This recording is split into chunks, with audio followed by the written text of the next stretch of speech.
Well, I'm just getting tired of hearing the same stuff over and over. It's like, oh, we're Yeah. going to trade it. At the end of the day, they ain't going to trade up. As much as I wanted to, I don't think they have the smarts or the balls. You might want to start recording because I'm starting to get on a rant. I'm going to use my AI partner. I'll, Ah, okay. actually, I'm pretty impressed. Might They as well are. embrace it because it's coming. It's frightening. Yeah, no doubt about it. Talk about this big, dumb, stupid football team we still seem to follow. Yeah. Do this shit every year, but this year it's terrible. I haven't even kept up. Really? I mean, you were just singing the praises of AI. They could have probably thrown Well, you it together a does. really nice It script. does. It does. It can really make it really fancy and whatnot.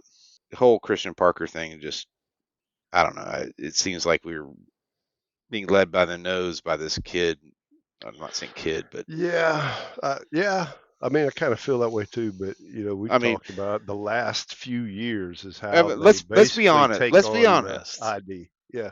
But let's be honest. What did he demonstrate in Philadelphia except be the okay, if Fangio was taking a nap, he was in charge. I get it.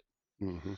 But where do they come off that he's this I don't know. They're starting to trust him with a lot of the proto I mean, they do it with every coach. They did it with Marinelli, they did it with Exactly. Quinn. Yeah. They didn't really do it with Eberflus, except for that dork middle linebacker that they signed. But, He's youngest defensive coordinator we've ever had. well, I'm just amazed at how all of a sudden it's like they bought in hook, line, and sinker. Whatever he says goes. And what if he's not as smart as everybody thinks he is? That's my thing. I mean, the whole Fangio Hmm. scheme, I get it. The NFL, that's what they're doing now. There's like 5 or 6 teams that are all doing it, and they're all going to be going after the same players. I mean, my thing there Yep. is that they've probably go after the defensive coaching staff if they're UGA, they're Oregon, they're I don't Hmm. know, all these little They're going after the big schools. well, it seems strategic. I just hope it works out. I mean, back in the day, look at Jimmy Johnson. All right, brought in his whole big fat recruiting staff from Miami, and they knew all the college talent. I don't know if these guys do, but they're trying to set up something with him. But it seems very aggressive and very soon for him. I don't know.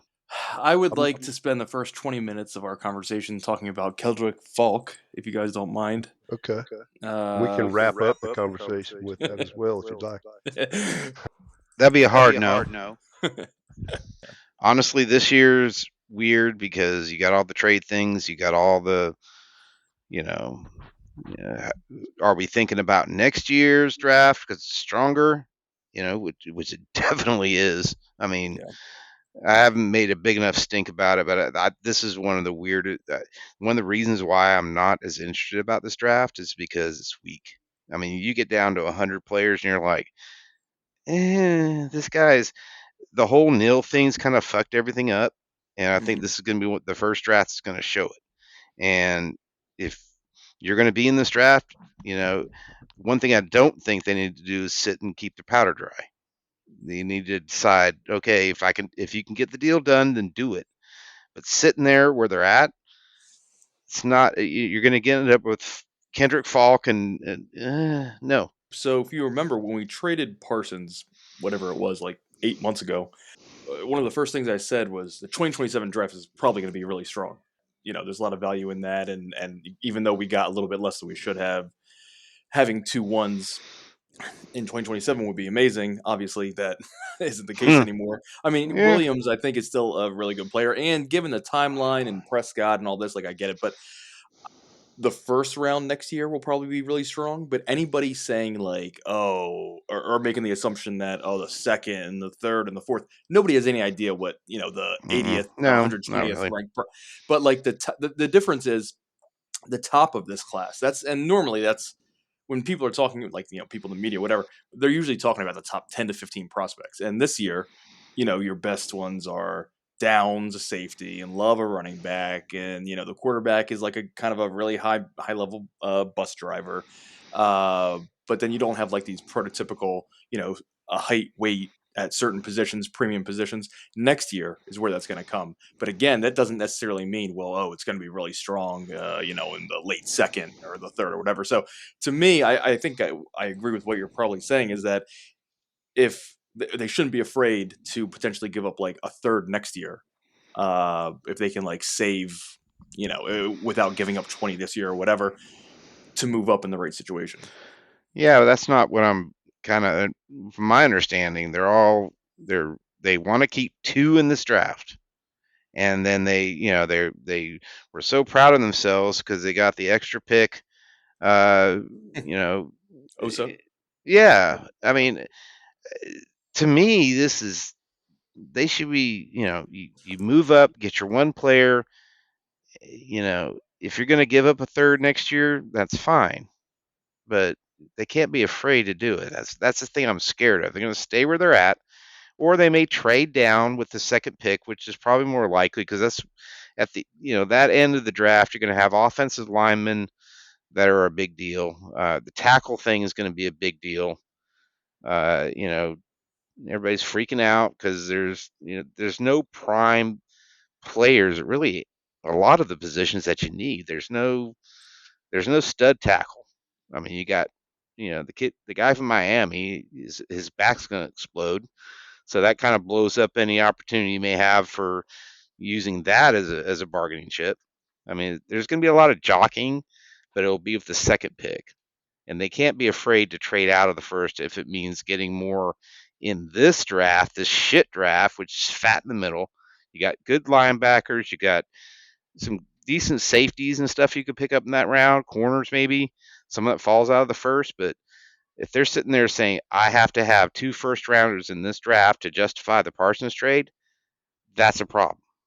Mm-hmm.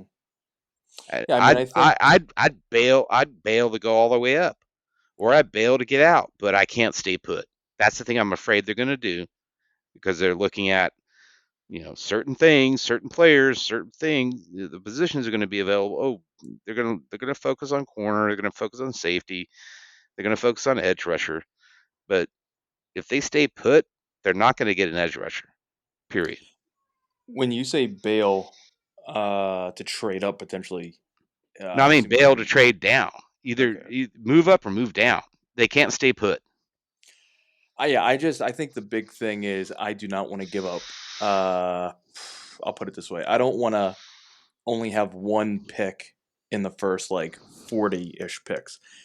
I'm perfect. We talked about on the board. I'm perfectly fine giving up 12 and 20 and maybe another pick or whatever to go up to even six. Ideally higher, but even six if we're getting back, whatever it is from Cleveland, 38, 39. I just do not want to give up 20 without getting something back that's within about 15 or so picks.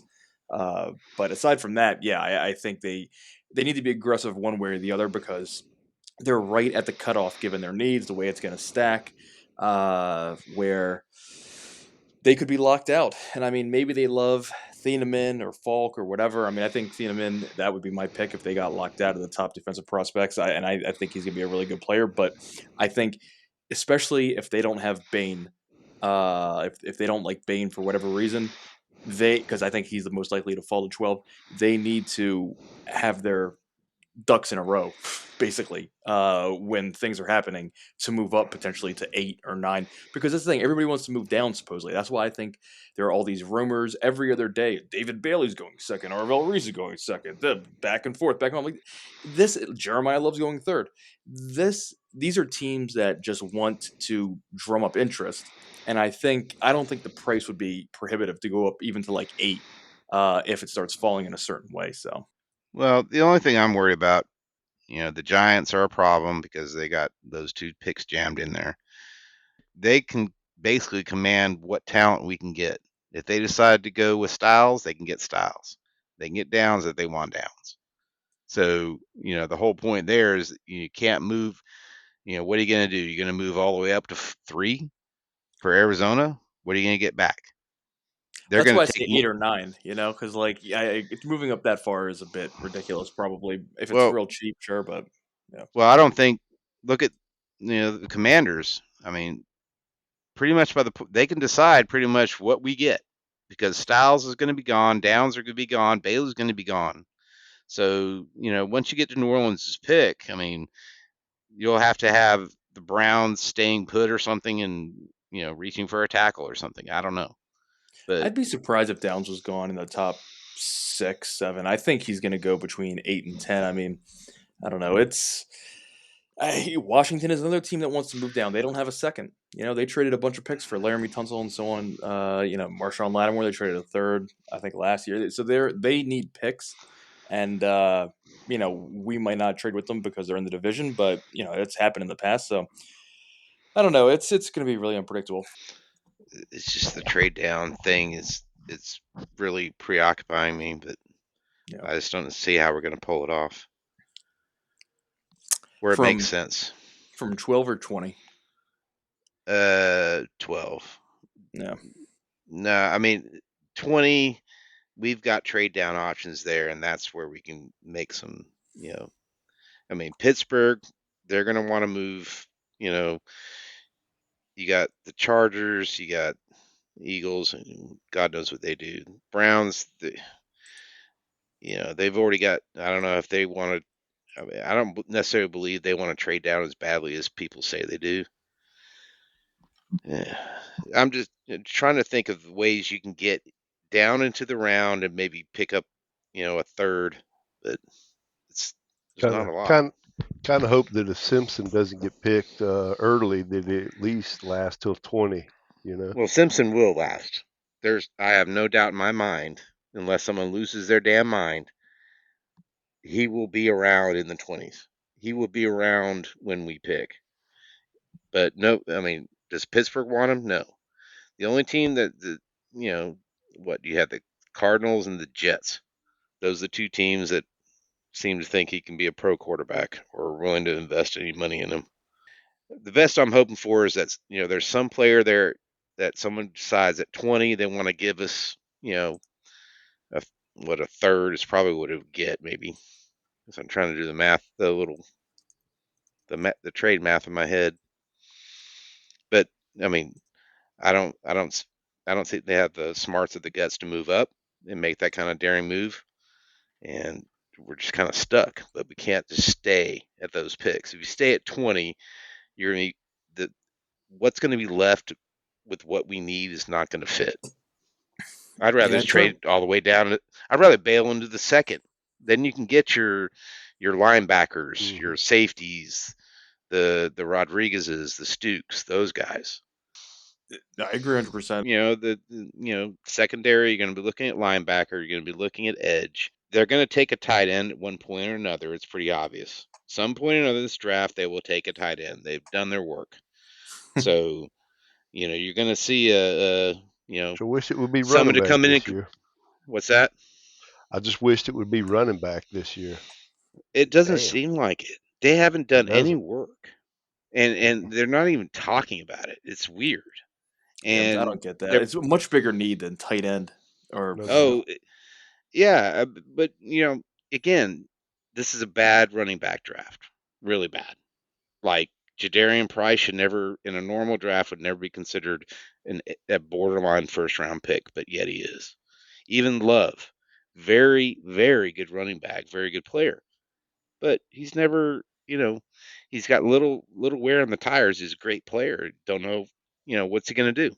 The class itself is not good. I get it, but our roster is not that good. I mean, you can't. It isn't. Just what a flop in free agency. What kind of sure thought Dean was a surefire. Like, oh yeah, he's coming here. We have Parker. Of course, Dean's coming to Dallas. I didn't buy that at the time either. I mean, there's a lot of excitement because a lot of the free agents fit, but it comes down to spending the money, and of course, pie. So, but we have the money to pay a kicker. So, I mean, don't get me wrong. I love Aubrey too. Damn. That deal for $7 million or whatever it is not a big deal. I mean, they've wasted money on worse, so that doesn't bother me. I mean, the whole point here is that they Well, went. what I mean is cheaping out whenever we needed a linebacker in free agency. Why did we not get somebody? That was basically our biggest need in free agency, was getting Well, that maybe guy in the they middle think of the they got. defense. Maybe they think the Shamar Jameses of the world are actually decent. I don't know. Ooh. I think they just Scares got me a little caught bit. flat-footed, honestly. I don't think they cheaped out per se. I mean, I don't know exactly what they offered, but it, by all accounts, sounded like they were competitive for Dean and maybe even Walker as well. I think they just they didn't expect both of them to go to the same team. They figured maybe they'd get one or the other, and then they just didn't really know what to do because, as we all know, this team is not great at contingency planning and like mapping out a plan B and C and all this stuff. Like they probably just assumed, hey, we're going to put in our best offer and it's competitive and we'll let the chips fall where they may. And then they just like got left out in the dark pretty much. Yeah. Meanwhile, we just recovering from having the worst defense in history. And so now we're in a needs-based draft. Of what we're going to talk about here. And for the first 25 minutes, we're going to talk about Keldrick Falk's strengths. Oh hell no, we're not. Y'all, seriously, it comes across bad, like I hate the guy, but I'm just tired of hearing about it. It's not a conducive fit to what we need. All right, welcome back. All right, welcome to the 2026 Those Three Super Bowls pre-draft show. I'm your host, McNuts, joined with Boozman, Simpleton, and Cowboys Rock 55. Good evening, gentlemen. How's it going? How we doing, guys? How's it going, guys? In my best Jason Garrett voice. It's going good. Hey, we're just going to go through the 2025 season in review real quick and just kind of detail how we got to where we are here with this draft, which kind of seems like it's a drafting for need. The biggest story from last year was the trade of Micah Parsons that resulted in basically a historically bad defense, other personnel failures on that defensive side last year that just killed us. Surrendered 30 points a game. I think they gave up like 35 touchdowns. Kaiir Elam, signed him as one of our prized free agents. He was released by November. Kenneth Murray basically reminded us of Jalen Smith out there in his last terrible year, and just terrible misfortunes on that defensive side. On the flip side, though, on offense, George Pickens and that third round trade kind of saved the offense there when Lamb went down a couple times. Dak looked like a top 5 quarterback, so kind of two different stories on the same team there, and we're looking for this draft class to just save it. What do you think about this season's approach in free agency after such a dismal defense last year? Well, we all saw that we we did an honest effort and went after Dean, etc. But obviously didn't work out.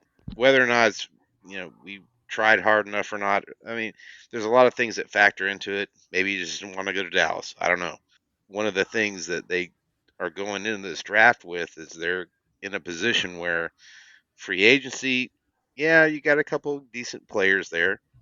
You can plug in the secondary. Locke will be okay. You'll have Thompson okay, but at the end of the day, they're not cornerstones, and that's what they need to get out of this draft is defense.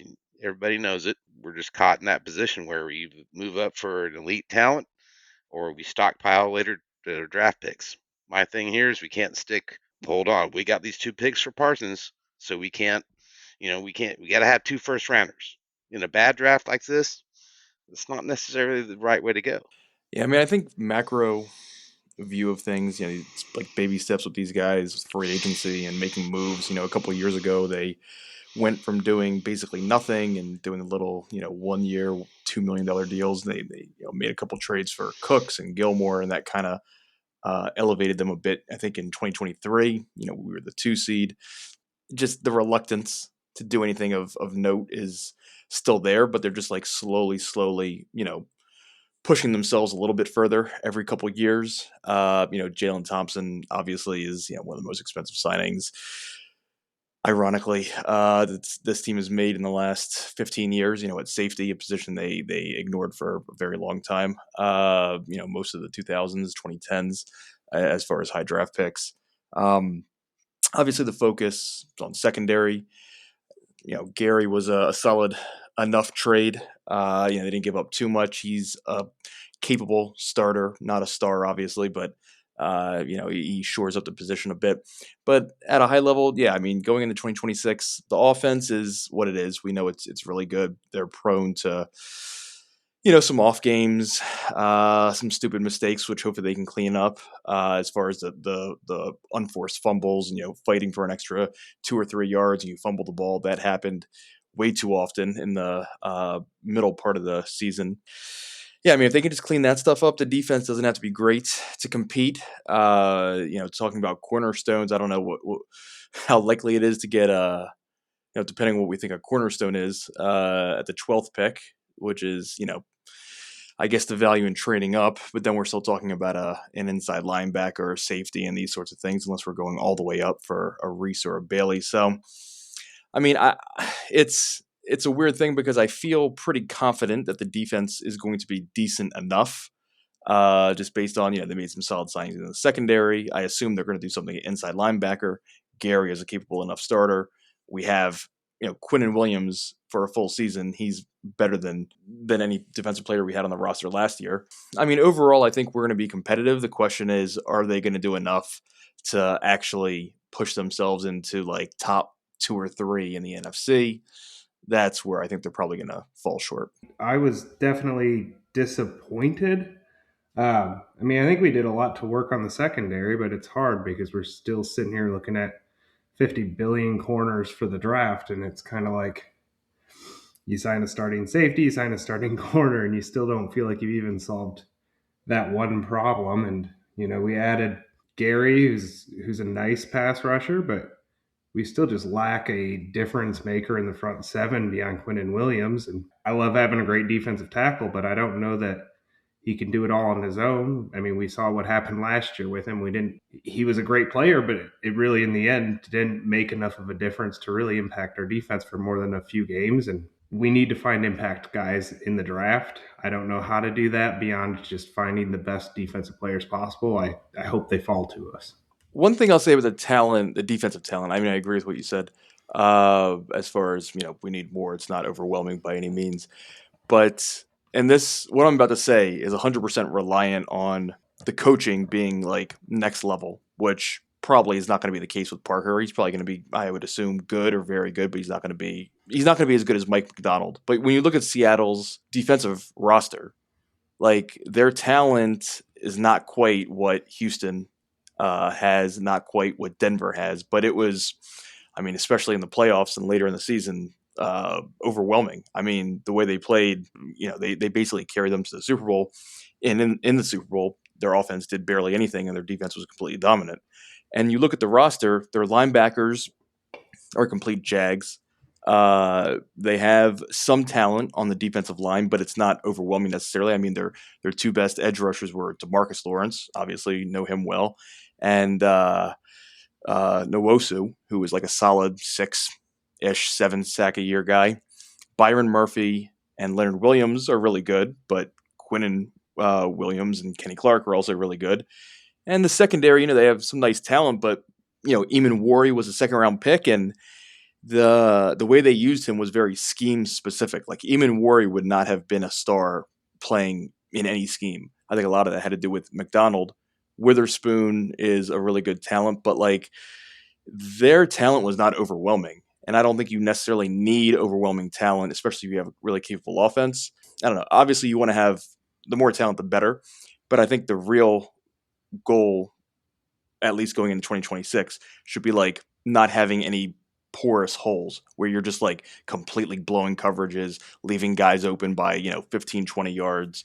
You have this like massive weak spot, which I've realized inside linebacker potentially is right now. But I don't know that we need 3 Pro Bowlers to have a defense competitive enough to compete in the NFC. No, and I mean I completely agree. I've said it before. I think the biggest improvement on defense is going to come from the coaching staff.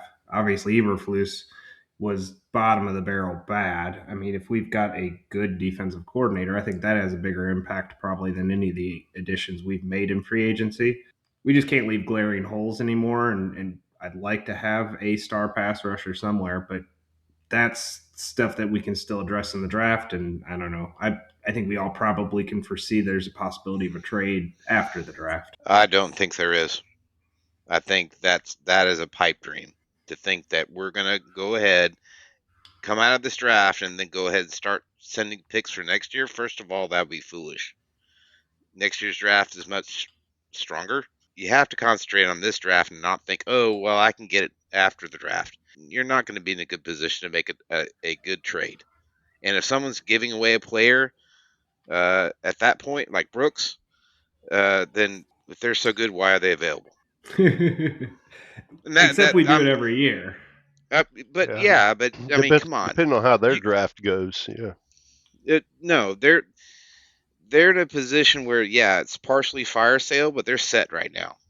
They are not going to, unless they come out and they say, okay, we're going to take his replacement in this draft pretty high, they're not going to move him. So that Brooks thing probably needs to die. We need to think about what this draft holds and how you're going to maximize what you get out of it. Because I know they want to keep both first round picks. And that's part of the deal, because you think you get more for, what they got for Parsons. I mean, now you look at it and you go, wait a minute, the Giants got top 10 pick. We're dealing with now trying to, recoup, because we rebounded from the Parsons trade, and we went ahead and went with Williams. So now you just got to look at, okay, how are you going to finish what you started? The whole point there is to restructure the defense, because they think the offense is great. You trade away your interior. You got Clark Clark now slated to start. You got Bonia and Bullard. I mean, now you're looking at end. That's where the Falk start. The Falk talks, stock talks. That guy. It almost created a need to get a draft pick. You got Gary coming off. Okay, now you move to the inside. Then you got nothing, and then you got some question marks with Ravel. Bland's coming off. He's half hurt. The Durant and the other guys they signed, I don't think they're starters. They're guys that, when a guy gets injured, they help you for 4 games. Durant is not a starter to me. Locke is not a starter to me. They're depth. I agree with Locke. I don't think he's a starter, like a full-time 17-game starter. Can start, like you said, for a month or 4 to 6 weeks. Someone gets hurt and he can fill in, and you're comfortable with that. I think Durant, in your ideal world, you're going to just write him in ink as your starter for 3 or 4 years.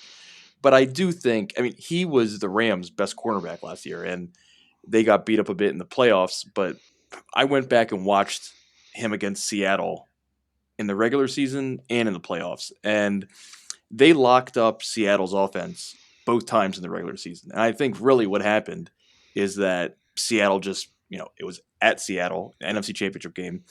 I think their offense just third time's the charm, figured out their defense. But the Rams had one of the best defenses in the league. Durant started the entire season, was their best cornerback. I'm comfortable with him as our second or third cornerback for a year or two. I'm not saying just, okay, he's a cornerstone for the next 5 years. I'm comfortable with him starting. I think the concerns are real about Bland and Ravel with the injuries. But like C-Rock said, it is a bit concerning that they basically focus almost entirely on the secondary in free agency.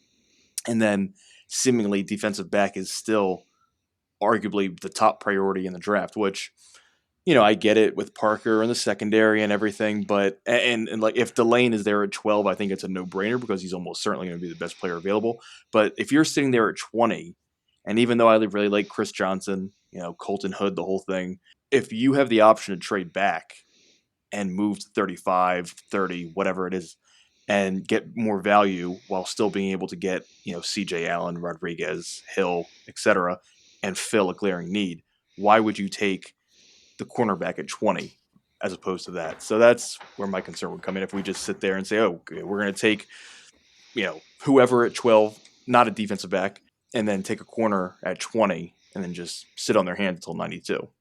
Well, in theory, Delane might be the only corner that gets drafted in the first round. If you look at it honestly, you can squeeze a couple other guys in there.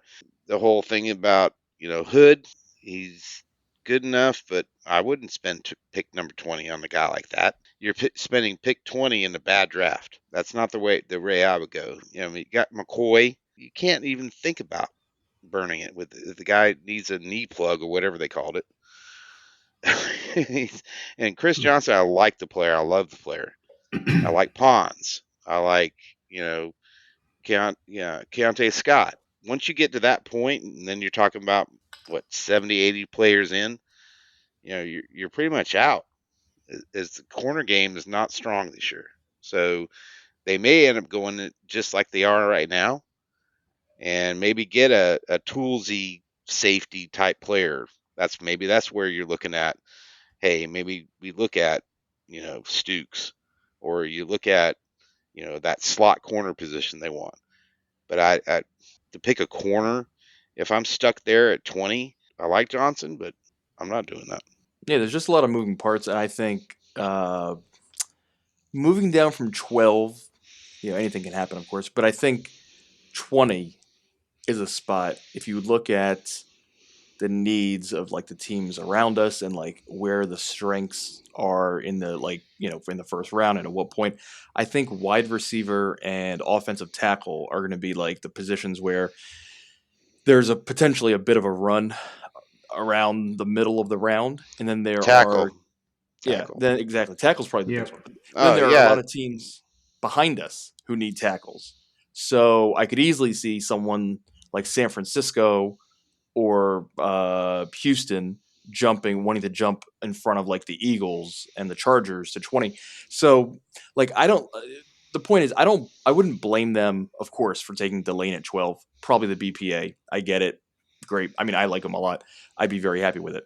My issue comes if they don't, trade up for Styles, and I would not want to give up 20 to move up, of course, unless we were getting a pick back around 35, 40. But let's say they don't move up for Styles and they just take, I don't know. I don't want to say Falk, but even should we start that now? Even if they want to take Bain, even if Bain is there and they take Bain at 12, great pick. I think we all feel very good about it. Even if they take him at 12, if they just sit there at 20 and take a outside corner like Hood, who can't really move inside, to me, you're leaving inside linebacker. If inside linebacker wasn't such a hole, if they had signed Dean or whatever, I would say fine, Hood. I'm not in love with him, but I'm confident that Parker is going to hit on a first round corner one way or the other. I'm very confident in that he'll be a good player, but the return is marginal when you're looking at all the depth that we now have in the secondary, and then the fact that inside linebacker is just this complete gaping hole where Shamar James is slated to start. So. Well, the thing that was weird is I fully expected them in free agency to do the same thing they did with Locke and whatnot. Get somebody they knew like Singleton. I fully expected that for them to get a stopgap guy in there that could, they could. I don't get enough sense that they think that James is that good. I mean, they have James and Barron. That's it. Overshown. We'll see how he rolls out. He'll probably get hurt again, but I mean, that's the thing right there is that middle of the field. They're going to have to do something there, and I don't know if they stay where they're at. I don't think they have the capacity to either go up, get Styles, or trade back down and take your pick of a decent crop of linebackers. I mean, sitting there and taking a corner at 20 would be insane, especially if it's a guy like Hood. You've done nothing. You basically said, okay, we're going to go ahead and just put you on the boundary because that's all you can do. Yeah, I mean, I want to trade down from 20. I don't think anybody really probably disagrees with that. I think it's a very deep corner class. I think you can find corners later that can play the nickel. Like who? I don't think you have to. Like Like who? who? Yeah. I mean, No, you said deep. I mean, to me, this is a 3 rounds. You're done at cornerback. You're really done. You're talking about I'm after talking about pick like one. Chandler Rivers in the third round. Oh I mean, I'm no, not he's a talking like 5'9" fifth round. guy. No, Yeah, no, he's a no. nickel corner. He's 5'9". I mean, Then you're I think when he says deep, he probably isn't talking much past about like 92. Yeah, I You know, mean, yeah, I don't it's think not. anybody's talking expecting him Then to fourth, it's start fifth at then it, corner. round then here. then it is not deep. It's very shallow, actually. You better get your guy within the top 100 because within the first 100, the last guy you're going to have pretty much to choose from is Muhammad.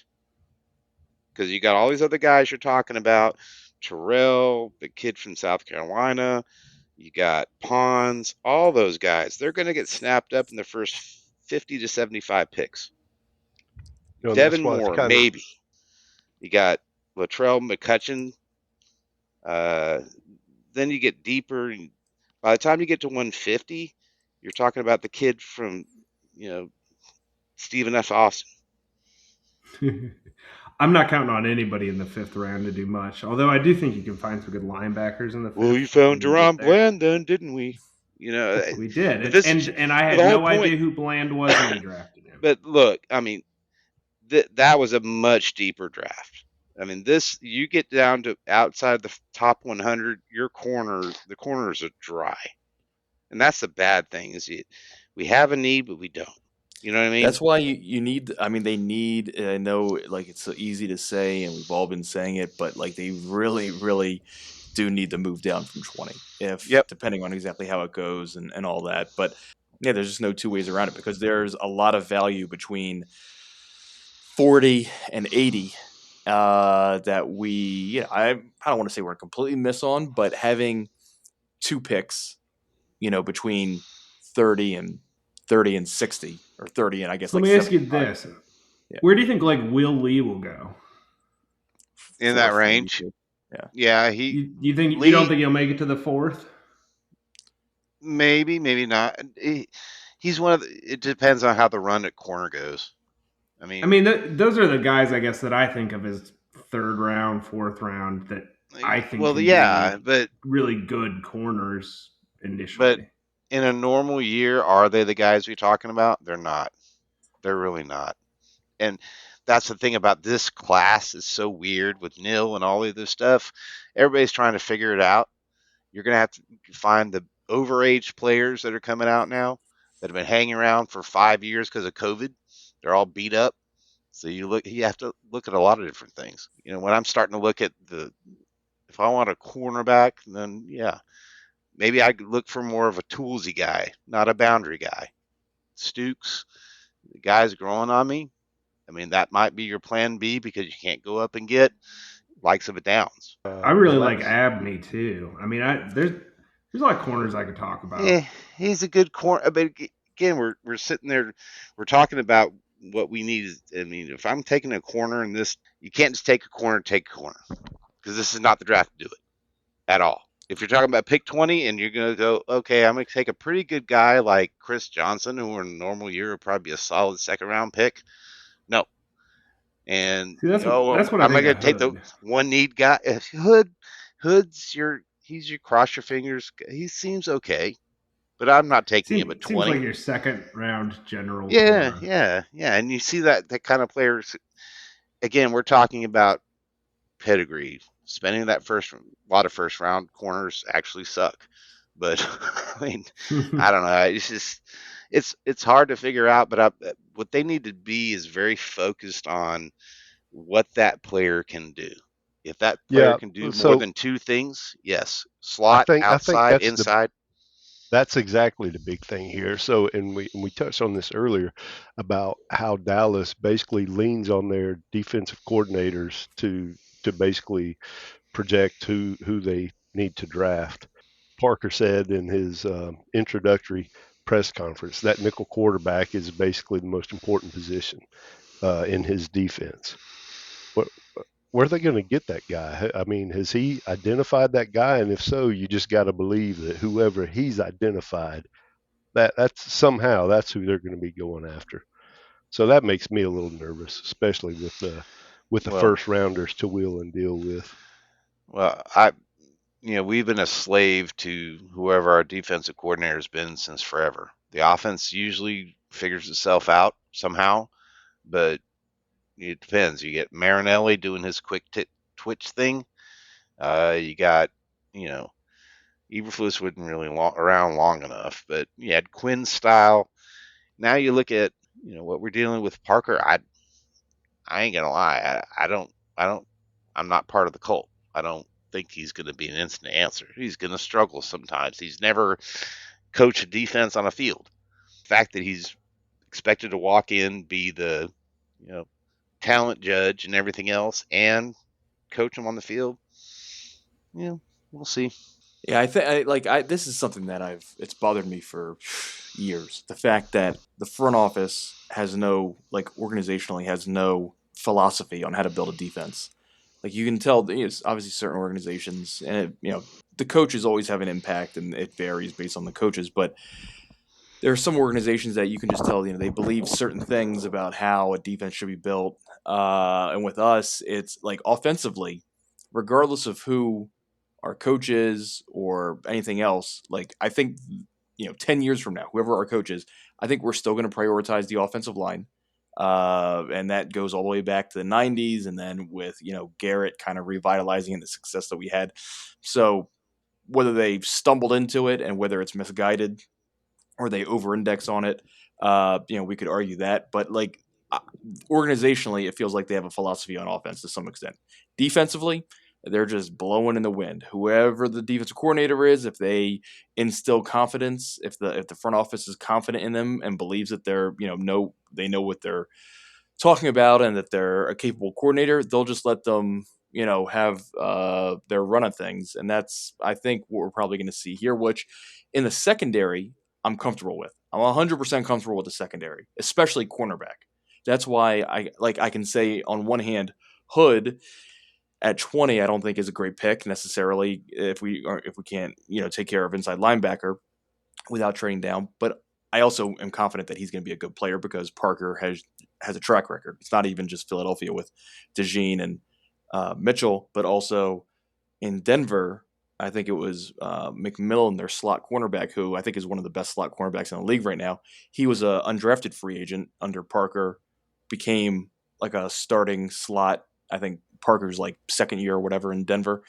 I'm confident there, but it's just the allocation of resources, leaving certain positions open and not addressing them. That's the issue. I can keep talking, guys. I can talk for a half hour about this stuff, but I guarantee you the last 20 minutes I'm going to be talking about Keldrick Falk, so it's fine.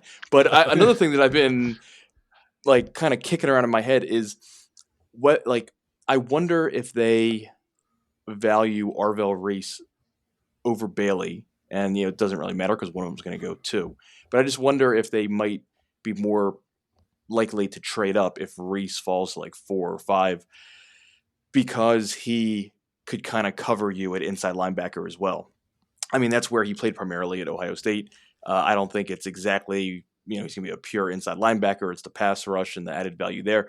But if they traded up for him and didn't give up 20, even if he's not as pure of an inside linebacker as Styles, he wasn't the green dot, do they value him higher because he can kind of plug that hole while developing his pass rush on top of that? So just something I've been wondering about, and the trade up possibilities and all this kind of stuff. Ultimately, it's probably not going to happen, and Reese and Bailey are probably going to go 2-3, and it is what it is. But just something I've been thinking about. I had the same thoughts on Reese, and oddly enough, I mean, I hate to say it, but I feel like Jerry Jones is a sucker for kind of picking something or a player he's familiar with, and there's just part of me that goes, okay, Reese gets the Parsons comparisons. Is that something that's just going to have Jerry kind of sitting there drooling, thinking, I'm going to go up and get the next Parsons? And obviously that's not happening unless he drops a few spots at least. I mean, I don't think going up to 3 is realistic. I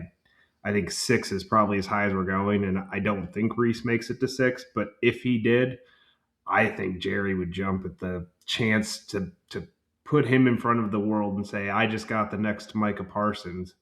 But I also just think he fits the defense. I mean, he can rush the passer, he can play linebacker. I think that a 3-4 is the perfect fit for him. So he's not, bull rushing defense or offensive tackles on every play. I think you can start him out at linebacker and use him as a pass rusher in addition to that and kind of work him more and more towards being your main pass rusher. But you can also use him at linebacker and have, Gary and, other guys covering those outside linebacker positions at the same time so that you're not forced to use them there full time. Yeah, and But back to the conversation from like 5 minutes ago. It's why I'm like, some people don't want to trade down or don't want to trade up under almost like any circumstances. Like, we need more picks. We need more picks. Like, I get that. The player we could get at 20, and maybe someone unexpectedly falls, is there's almost no difference between the player we can get at 20 and the player we can get at 40. So if you're going to tell me I can basically move up to 6, plug our biggest hole with Styles, and maybe he goes 5 to the Giants, and it's all moot. But if we can do that for just moving down from 20 to 30, whatever 38, like, we're getting almost the exact same player. I don't know if that's enough to get it done. You never know. I think these teams are really desperate to trade down. I think that's why you're seeing all these crazy rumors. Like, I don't know, maybe it's just me, but it feels like the rumors just the last few days and the back and forth with Bailey and Reese. Who's going to go at 2? Oh, 100% is going to be Bailey. Well, now 100% is going to be Reese. And these betting odds are flipping, wildly from day to day, like literally one day to the next. Jeremiah Love, oh, he's going to go 3 to Arizona, Tennessee. Who knows what they're going to do? The Giants might take Tyson at 5. It just feels like all these teams are trying to induce someone to trade up. You don't really know what to make of any of it, honestly, because it just feels like it's more posturing than usual, just because the top of the class is so weak. Like in other years, player or teams are like, wait, we're taking this bona fide left tackle, we're not moving. We're gonna take this bona fide edge rusher, whatever. But this year, because there's so much variation and the top prospects are non-premium positions, quote unquote, it just feels like everybody's kind of like flailing, trying to make sense of it. Yeah, the only hard thing is I know I said this before, but if I'm trading up to 6, like at 39, I think I'm completely comfortable with any of the linebackers, and I would any day rather take one of the linebackers at 39 than one of the corners at 20. But if I trade up to 6 and take Styles, then you throw those linebackers out the window, and I'm back to taking corner. Although I think it's fair to say that I like Pons a lot. If somebody like Pons was there at 39, I would take that over taking a corner at 20 as well. So I like the idea of being able to move down from 20. I think there is some value in that area to teams that need offensive tackles. I've mentioned it before. It's possible one of these teams wants to come up for Ty Simpson. I know it seems crazy because I'm sure we all don't think highly of him, but I think a team like the Cardinals is going to want to potentially get back into the first round to take him before somebody else does. I mean, there's a lot of teams that should be desperate for quarterbacks. I mean, you look at the top 10 of this draft, and I'm like, sucks for the Jets, sucks for the Cardinals, sucks for the Browns. Like, these teams don't have quarterbacks, and I don't know what their solution is. And I think somebody's going to go after Simpson, even though it's a dumb move and they're going to regret it in a couple of years. Well, this is why I said Arizona the other day. Like, obviously, they're not going to make this move until the last second because they're going to try to smoke out other offers and they're talking about Love and all this stuff. But if you're Arizona, and let's say your top priority is a right tackle opposite Paris Johnson, and then you really love Simpson for one reason or another, why would you not rather have 12 and 20 versus 3 and 34? Like, I understand the value chart. I understand that they, in theory, in most drafts, if you're sitting at 3, you could move down and get 3 times as much as that. But if they're sitting on the clock with 3 minutes left and they don't have many offers and there's just kind of like back and forth because teams aren't going to be as willing to give up as much because you're not looking at, a potential Hall of Fame left tackle at 3 or Will Anderson exactly. Like, if they get to a point where it's like we either have to make a pick right now at 3 or we can have 12, 20, and let's say our 4th rounder for 3 and 34. Why would you not rather have that as opposed to we're going to sit here at 3 and take whoever, Jeremiah Love, Reese, Bailey, God knows. if you love Simpson, obviously assuming that's actually the case, you not only have to wait, but you have to give up an extra pick to move up from 34, probably. So I know it doesn't make any sense in 10 out of 11 drafts to make a move like that. But if you're Arizona specifically, why would you not rather have those two picks closer in the first round than 3 and 34? Yeah, and I think sometimes the trade value chart gets overrated, especially when you're talking about a trade up into those top 3, 4, 5 picks. It's a lot about who you're trading up for. So you'll see teams vastly overpay. I mean, I don't know that I looked at the chart last year, but the trade for Travis Hunter was insane to me, especially for a guy that's now just going to be a cornerback. But if you're trading up into the top 3 of the draft for a quarterback, I get that you're going to pay a premium because it's a premium player at a premium position. And so I think kind of the hope is this year, because these aren't viewed as Myles Garrett sitting there at the top, even though I really like Reese and Bailey and Bain. I think that maybe there could be a little bit of a discount because it's really about the player you're trading up for. And the Cardinals talking about Love is just insane to me. I mean, talk about a franchise that doesn't know what they're doing. I like the player. I think Love is an awesome player. But if they draft a running back with a team that is in complete disarray at pick 3, that's just, I don't see how that works out for them. I think, they got a great running back then and a great overall running back room and nothing else. And they're really gonna their fans are not going to be happy with them. So let's talking about the trading probabilities with Arizona, number one. I don't think just that's how going to much happen. sense it would make. It make a lot of sense, but from what they're saying, that they don't want to give up the second pick. That's what it's going to take. And if you're talking about future years, I wouldn't do next year. They're just not in a good position. Trade down makes more sense. There's more options there. The offensive linemen will start drying up by that point. And when it's Well, all we said were and also done, I think, approaching it from the angle of it being either Reese or Bailey available. yeah, I mean, I think ultimately we can talk about trading up and all this stuff. And if Styles, or especially Reese or Bailey, I can't see Reese or Bailey being there at 6, but if Styles is there at 6, I'll be thinking twice for sure. I think there's definitely a possibility, but chances are we're not going to trade up. Might be more likely. The big unknown is I just don't know how they value Bain. Like, I feel, obviously we don't know how they value anybody's exactly, but I feel confident Reese, Bailey, Styles, just based on the body types, the like the way they play and everything. Like, they like them. We know that. Delane, same thing. Bain with the short arms. I just, not that that is something that they should be discounting. I could easily, it's just an unknown. And that's what I really wish I could know, because if they really love Bain, just sit there and wait and see what's on the board at 8 or 9, and then maybe all you have to do is give up a fourth, maybe at most your third, to move up for him, and then you can move down from 20, recoup that third or fourth. Aside from that, yeah, I just think it's unlikely. I think it's way more likely that they trade down from 20, and it would be the smart move. But I'm not going to complain if they move up for Styles. Here's a little interesting thing I was thinking about earlier today on this short arm pass rusher theory.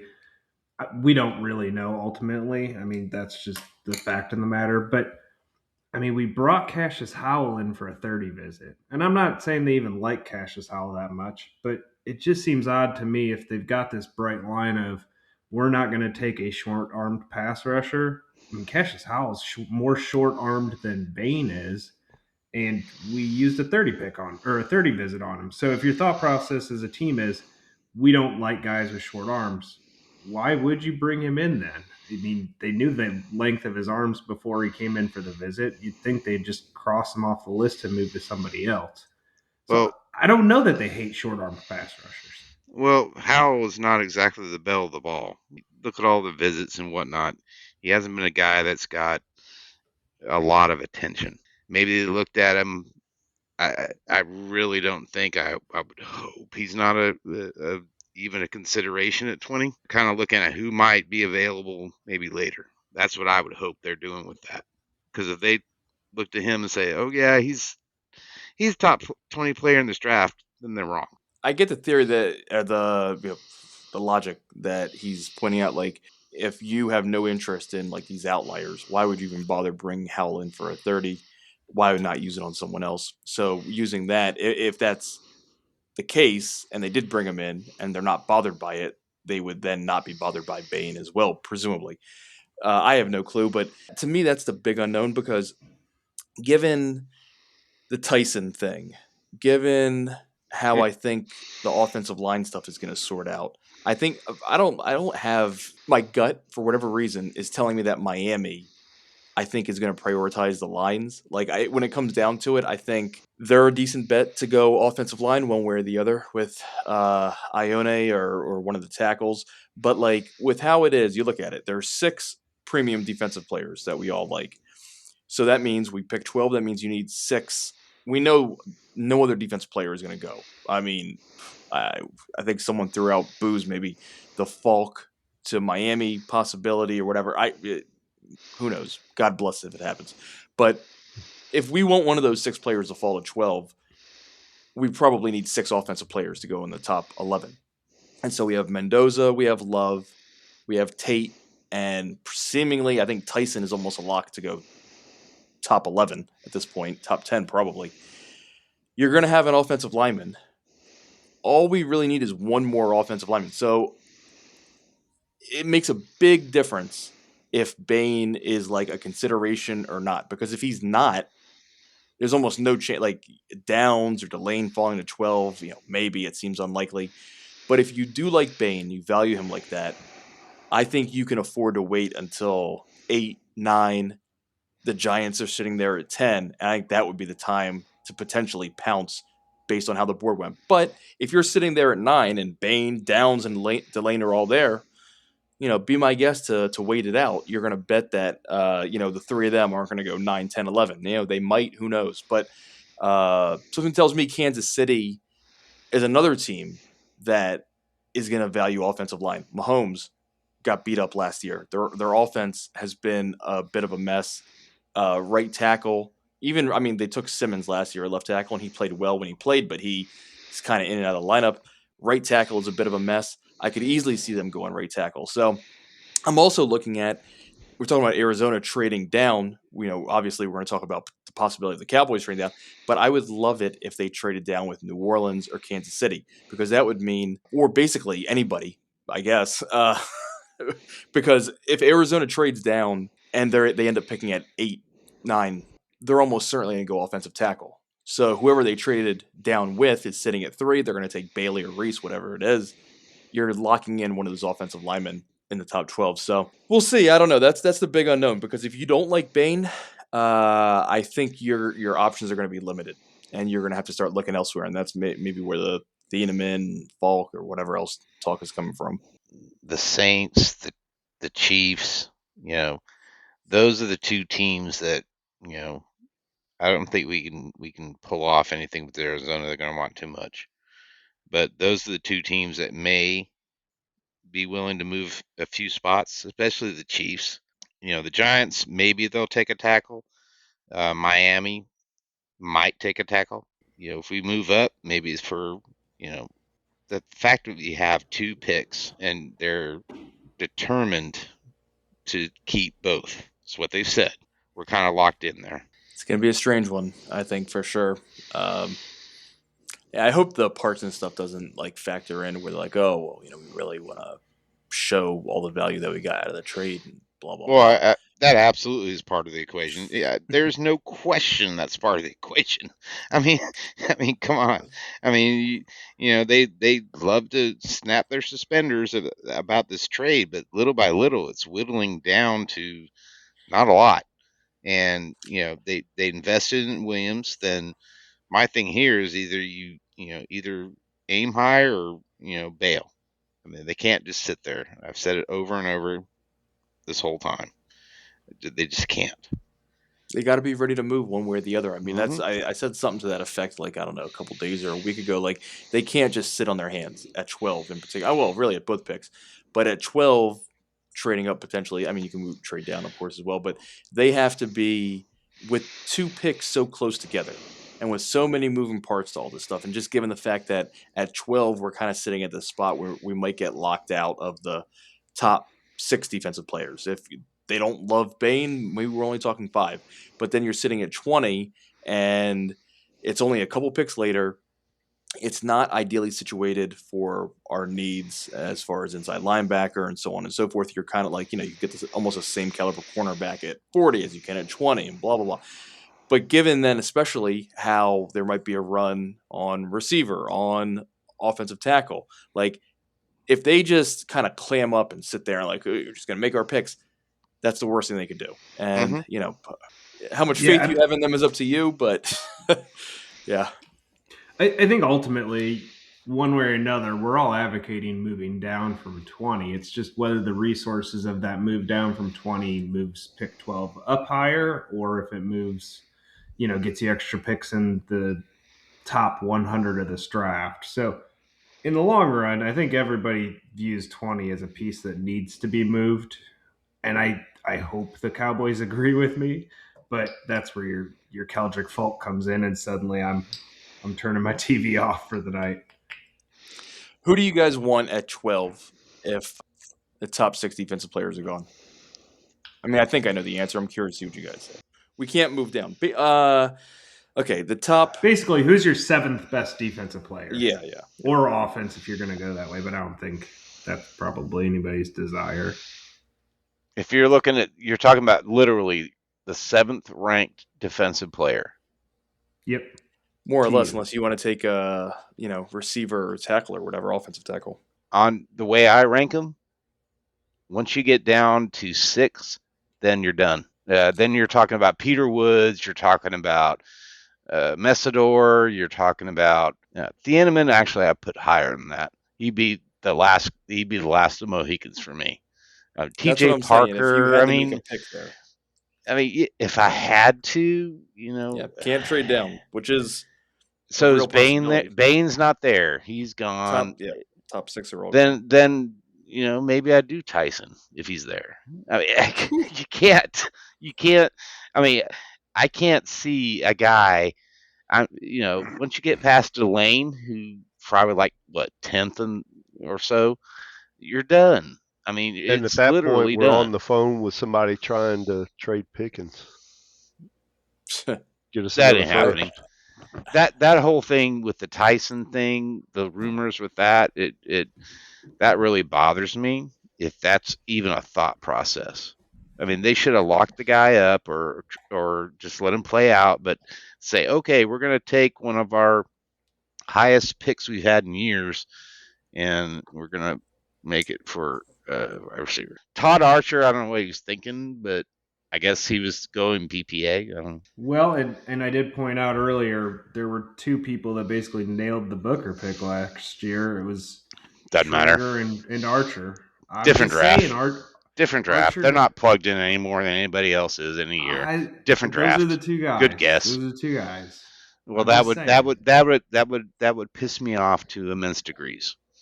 That would be like an incredible lack of perspective.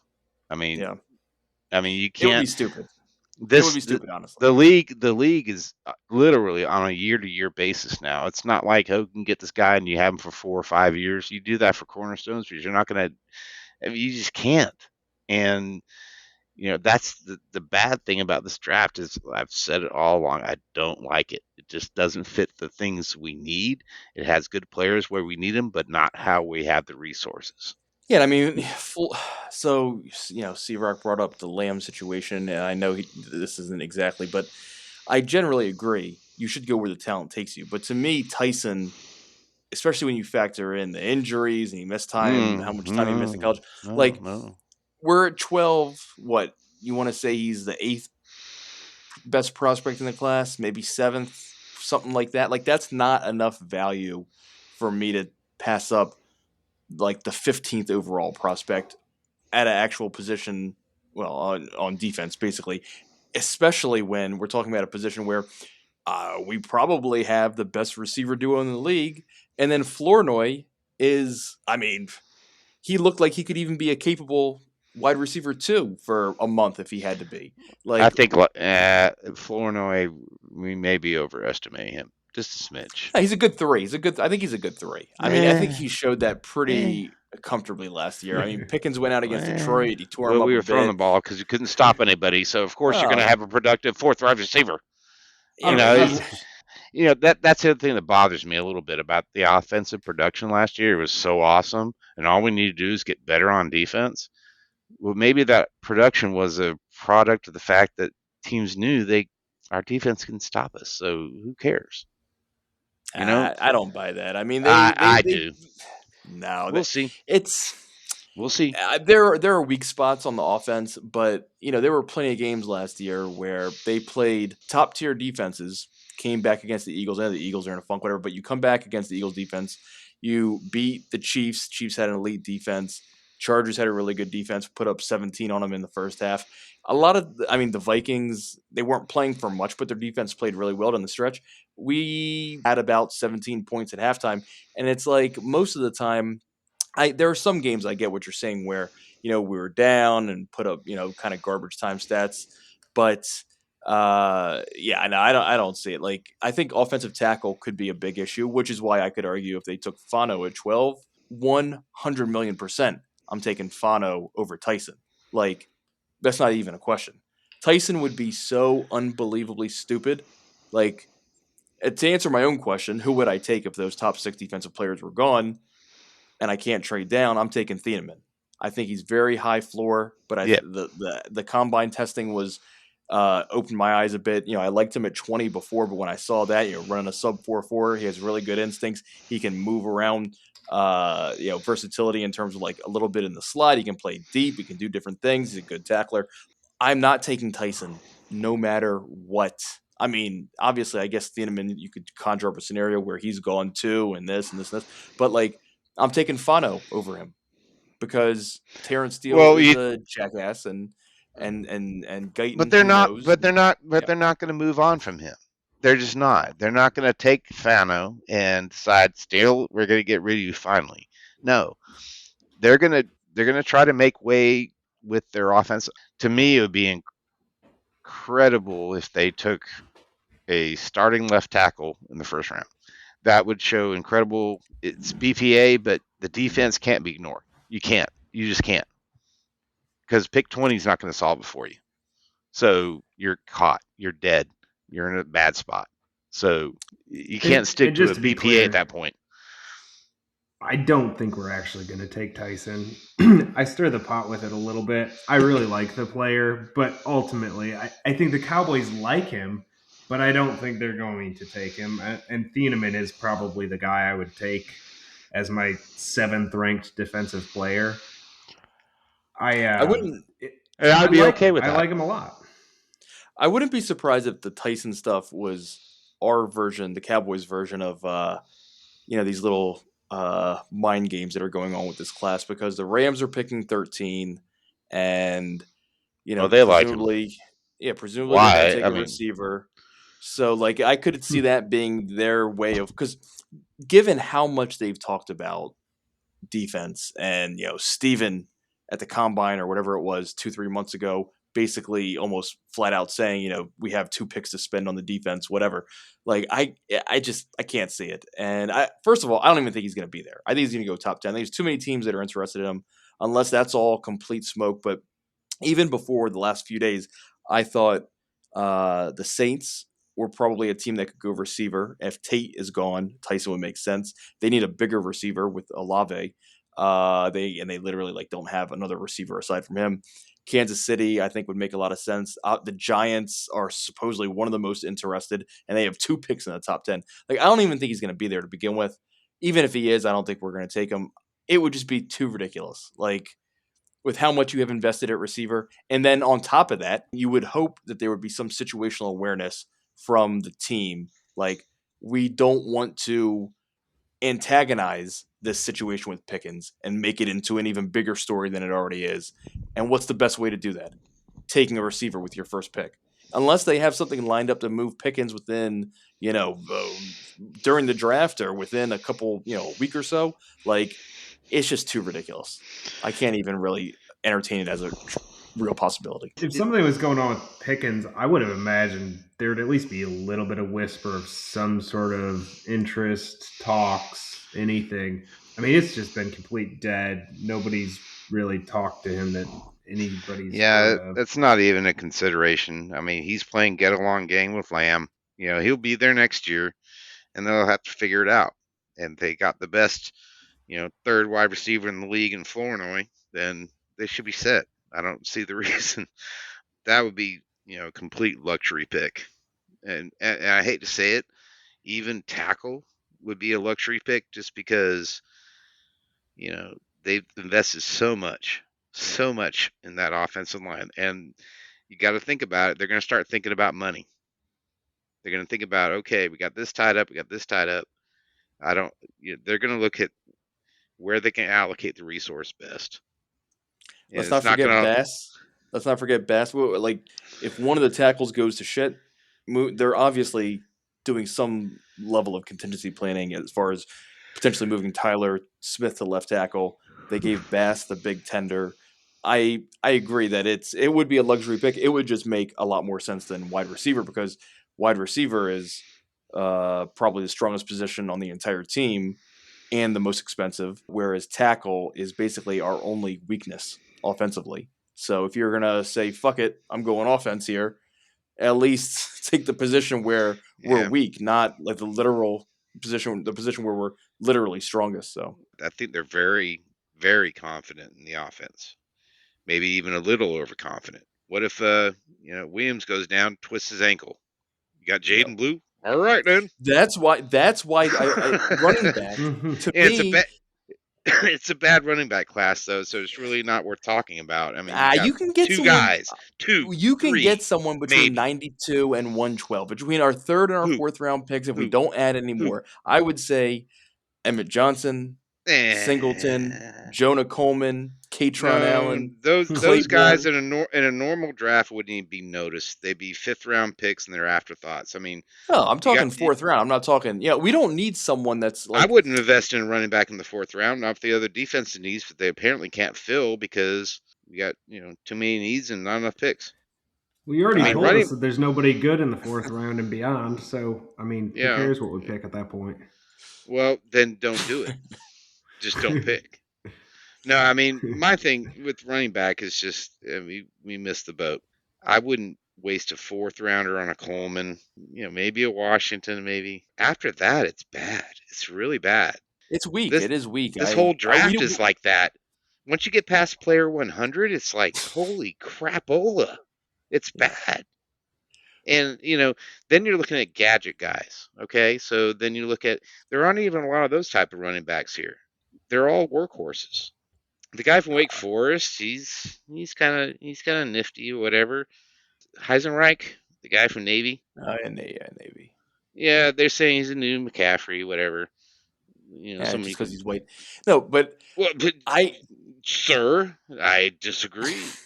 Coleman and Johnson, not Coleman. Well, I like Johnson too. Actually, Coleman and Allen. Like I agree with what you said, that if something happens to Williams, we don't have a bigger running back that can keep the offense on schedule. And that was my concern. I was concerned last year. Williams, stuck it out.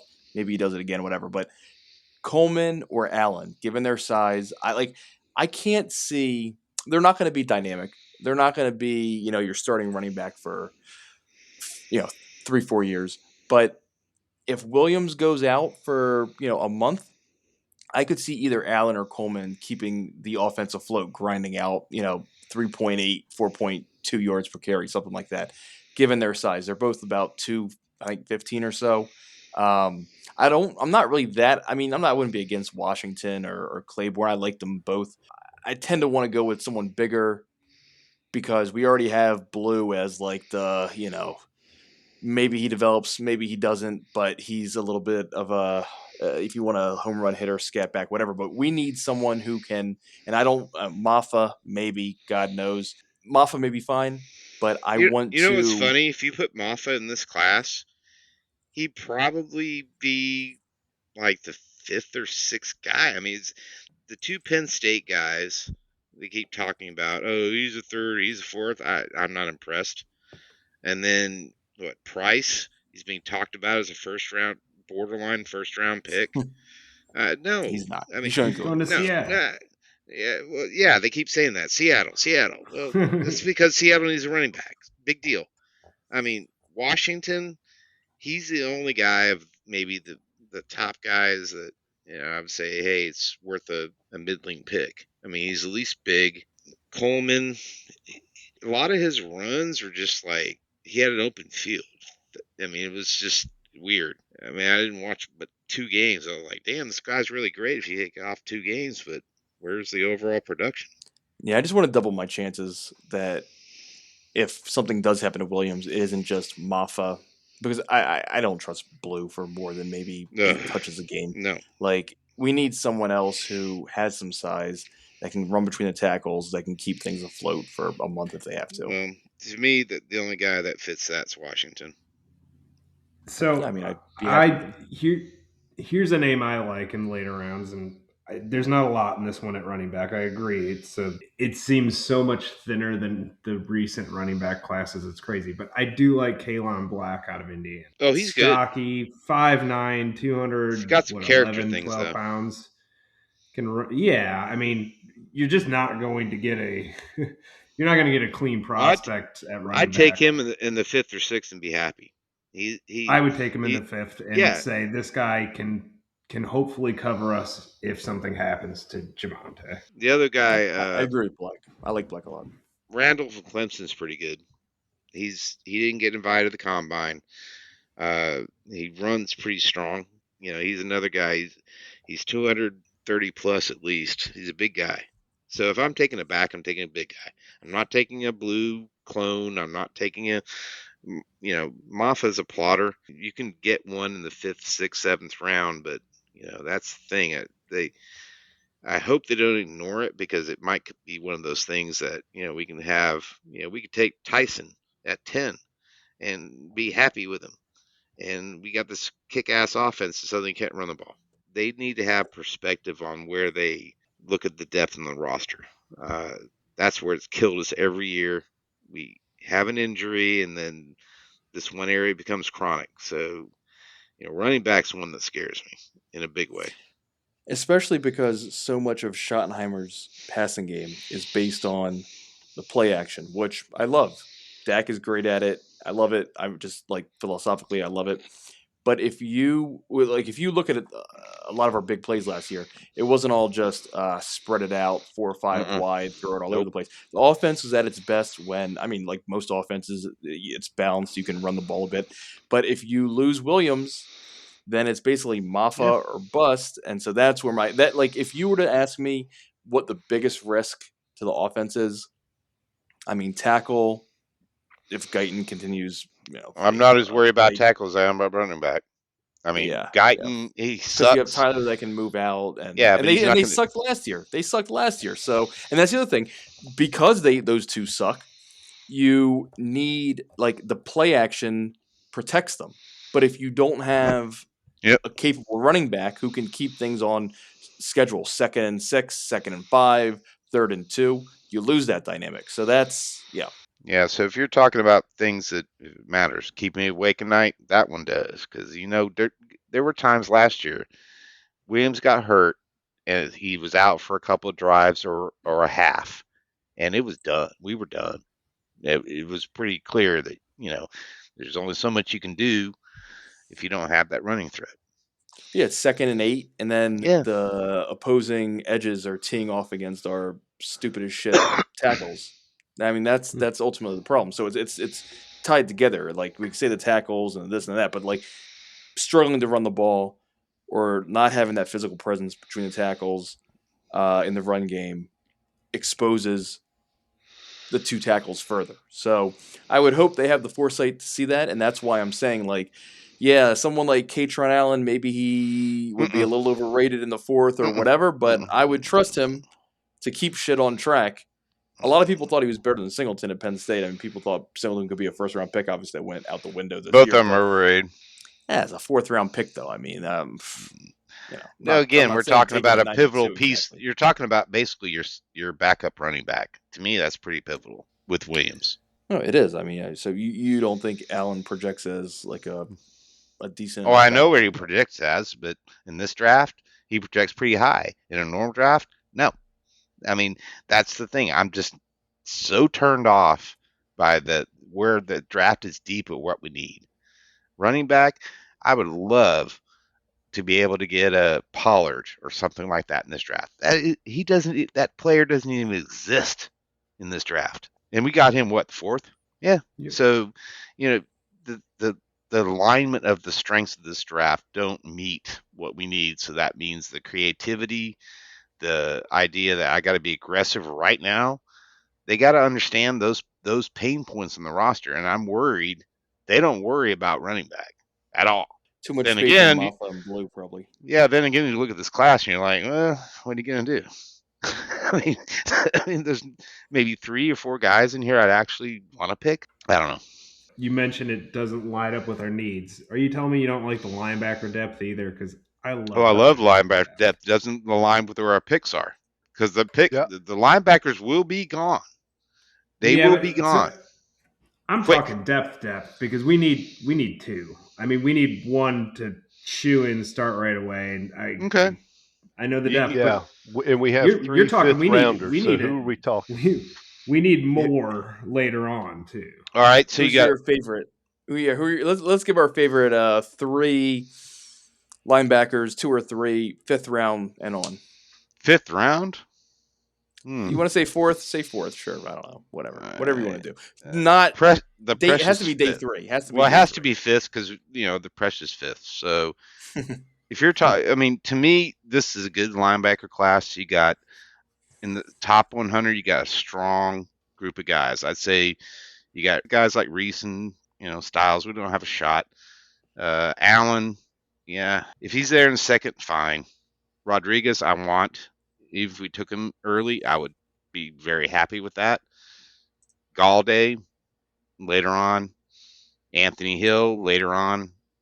I like Kyle Lewis a lot. I don't think we do. You got Trotter later on. The hyphen Texas Christian guy. I have a problem with hyphens. It's fast. Yeah, fast. But honestly, he's in the top 100 in this draft. And then pretty much. I think he should be. Well, I like him. But once you get past that, it's like I said before. Once you get past that top 100, then you're looking at, okay, is Deontay Lawson really good enough? He was on Alabama, but maybe he was just a byproduct of it. There's some I don't like. I mean, if you look at like Bryce Betcher, I'm not a big fan of his, but I kind of really like Jimmy Rolder from Michigan, who I've been watching a little bit more. You got Jack Kelly from BYU, who's been really productive. I don't think they're difference makers. I mean, I really don't. No, I mean, I'm not talking about a starting linebacker. I'm talking about I need depth. a second linebacker because right now I've got one. We legit need almost 1.5 starting linebackers because of Overshown. Something's going to happen. He'll get nicked. He'll get nicked. I don't have a lot of faith in the fact that the guy will be able to ever, fulfill his potential. That's just him.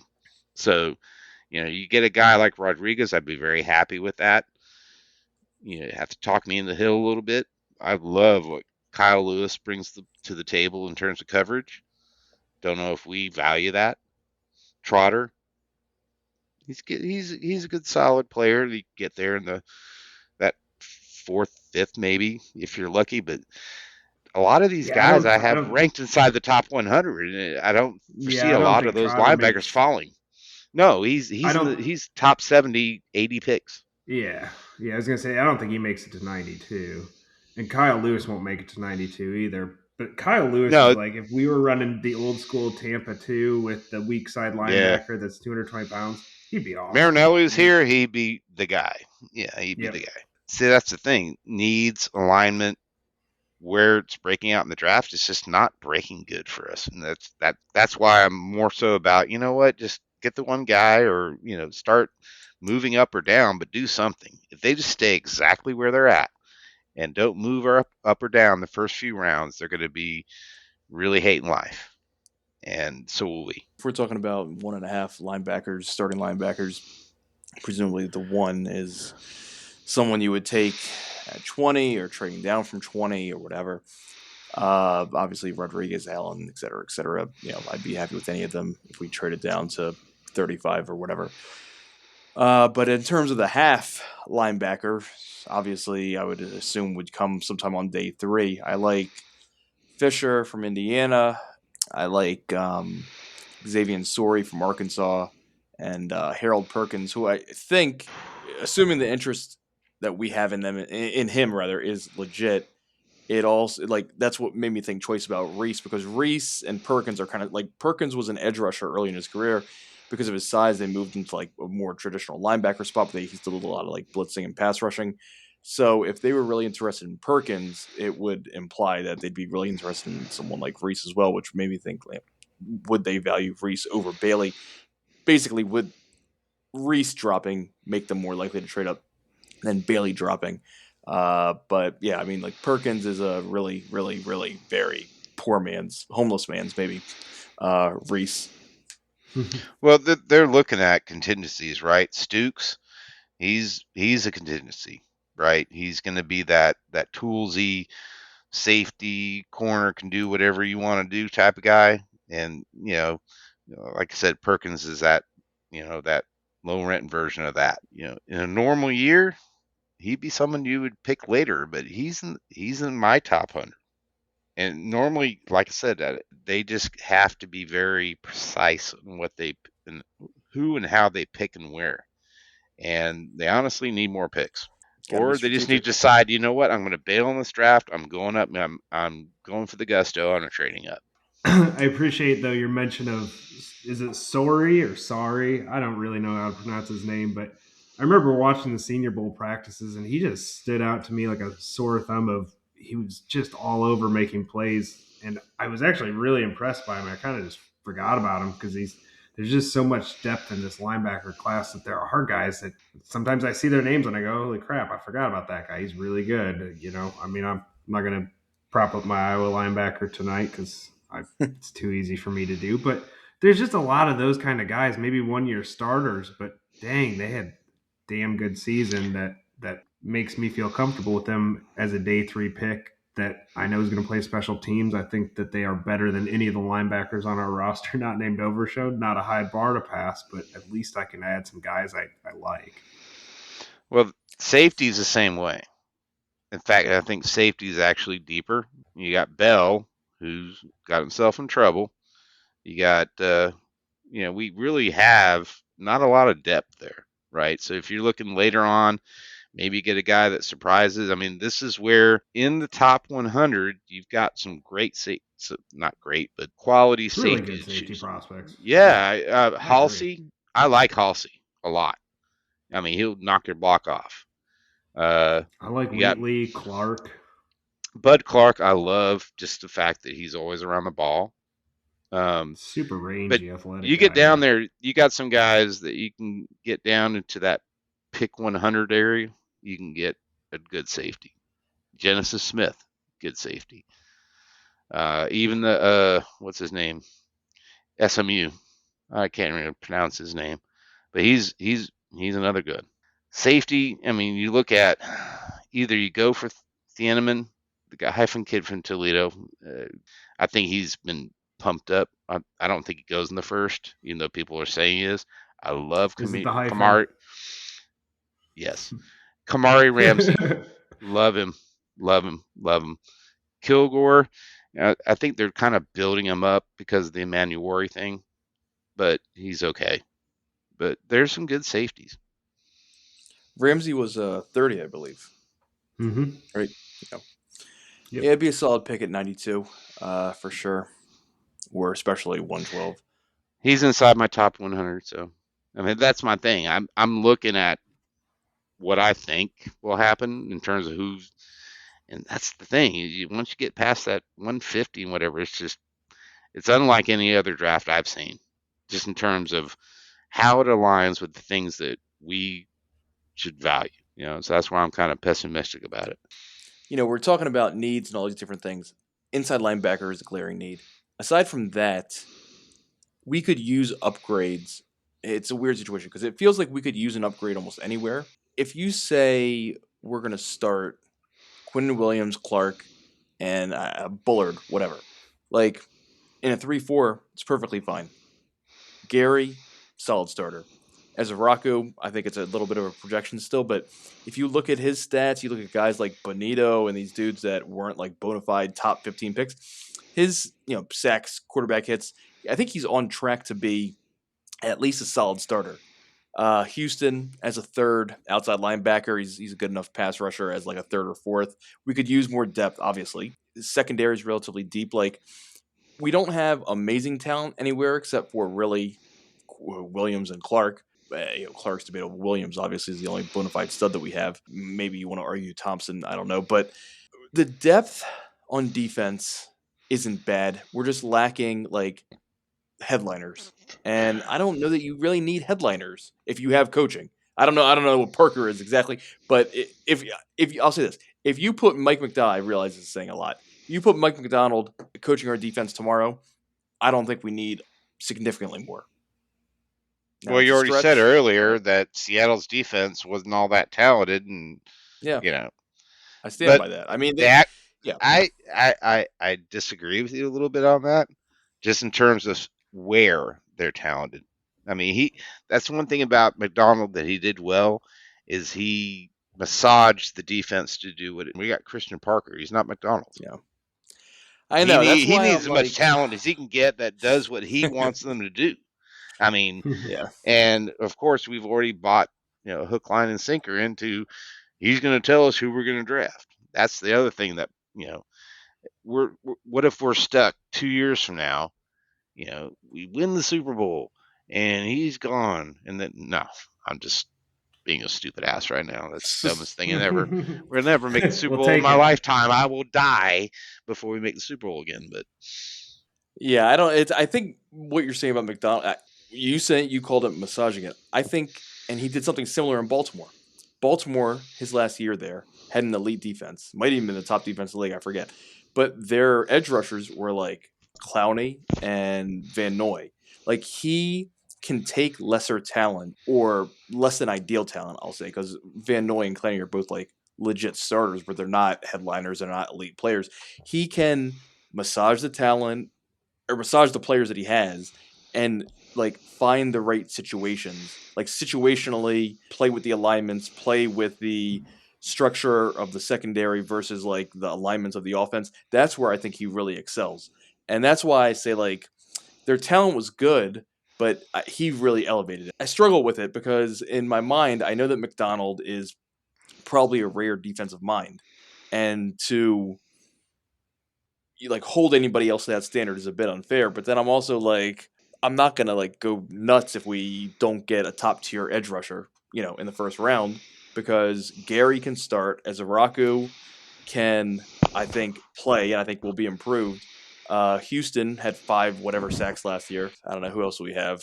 I mean, Williams is Leofau. an idiot. Sam Leaf, Williams. yeah, sure. yeah. So The Lufa will now be a defensive lineman / edge.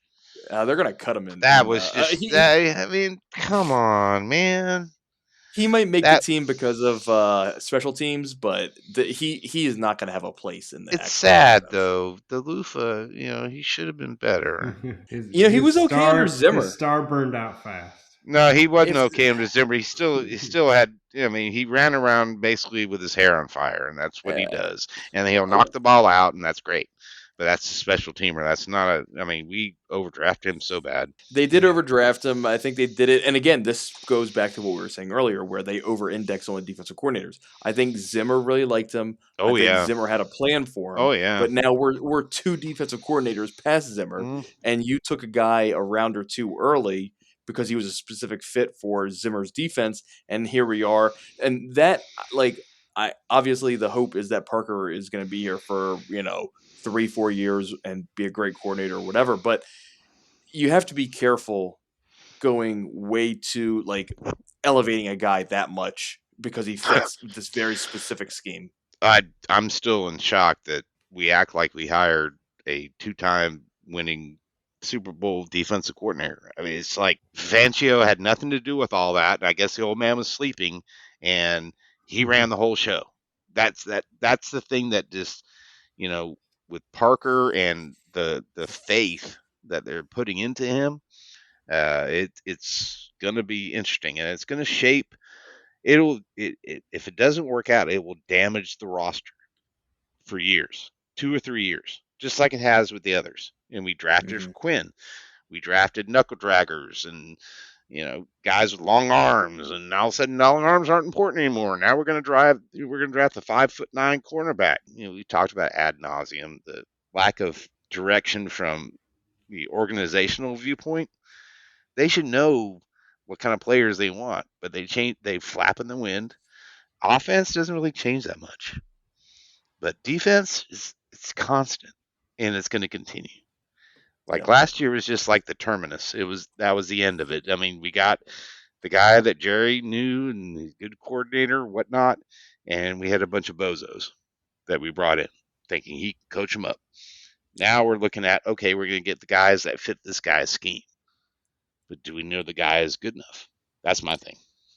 If you look at it, I mean, Quinn took the Washington job January 2024. 2 years later, 2 years and a month or two later, whatever, like the entire defensive roster has been turned over more or less.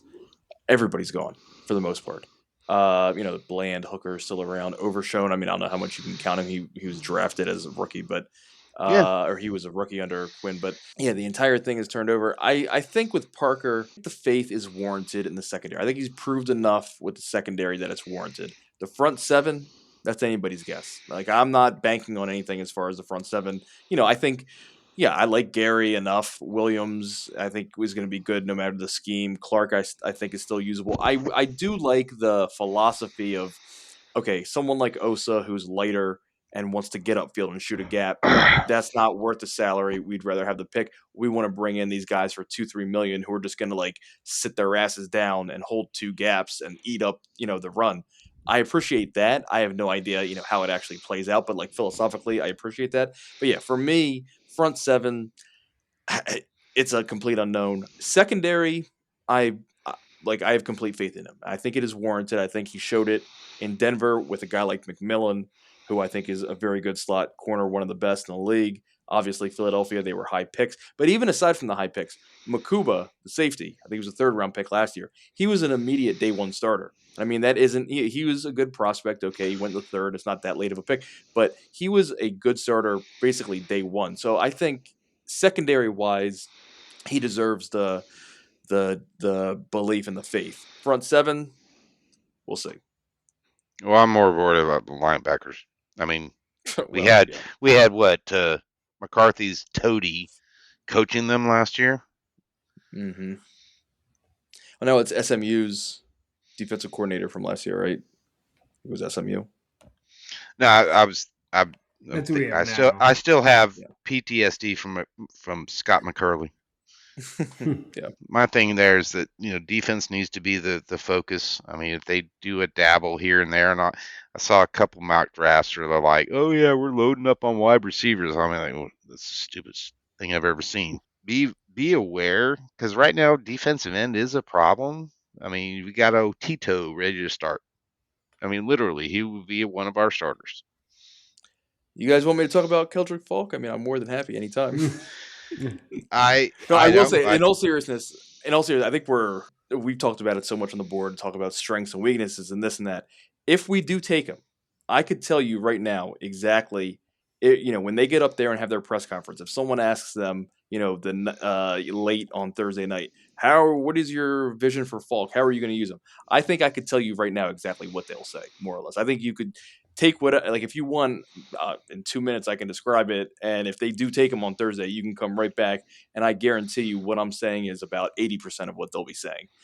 More than happy to do that, or more than happy to just leave it because I'm honestly tired of talking about him. And if they do take him, it's going to be a years long effing saga with you guys. But, whatever. Well, he reminds us of an old player named Marcus Spears. I mean, I can see that kind of It is, yeah. grotesque. I just don't and want then that. remember that Parcells wanted to take him at 11. Don't forget that. But the thing is, what did Marcus Spears run? I mean, I realized he was bigger. I think she might have even He was been over 300. 300. Yeah, He he was a ran like a fatty. 5. He didn't even Yeah. pretend like he was nimble. I don't understand where that came from. Like Parcells thought he could just bounce outside the linebacker and do this and do that. Come on. Yeah, He ran a but see, 5.05 yeah. at his pro day. That's the one thing with Falk. Like, I know, we talk about this and that, and watching Oh, them so in he's a videos more and shows. athletic Spears. We should look forward to that. He ran a 4.68, which is one way or the other got good impressive at measurables. his size. Like, He's got good measurables. And I'm not gonna. he's not gonna argue. 21. He's not even. Did he just turn 21? Or like okay. So Did you but guys again, know he had 35-inch arms? yeah. Like, I'll say this. I got What I do know 33. about him- My arm's not that long. I mean, come on. Look, I watched him against Georgia, and I thought his performance against Georgia was as impressive as anything I saw out of Bain. And Bain did it way more consistently, obviously. He did it on a much bigger stage in the playoffs, and obviously that's why taking Bain over Falk is a no-brainer. But So if where you're was talking he about rushing from in that game? Against Georgia, Georgia, yeah. moving them all around, but the snaps I'm thinking of actually, they didn't move him all around, did they?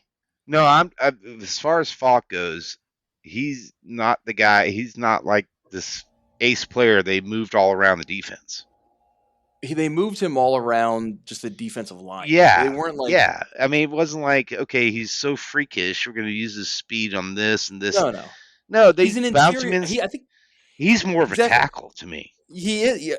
Yeah, I mean, that's literally, like if I agree with you. If we were, and that's why I keep talking about him as a 340 defensive, because if we were running a 4-3, my concern with him would be, especially like a pure 4-3, like with Eberflus or whatever last year.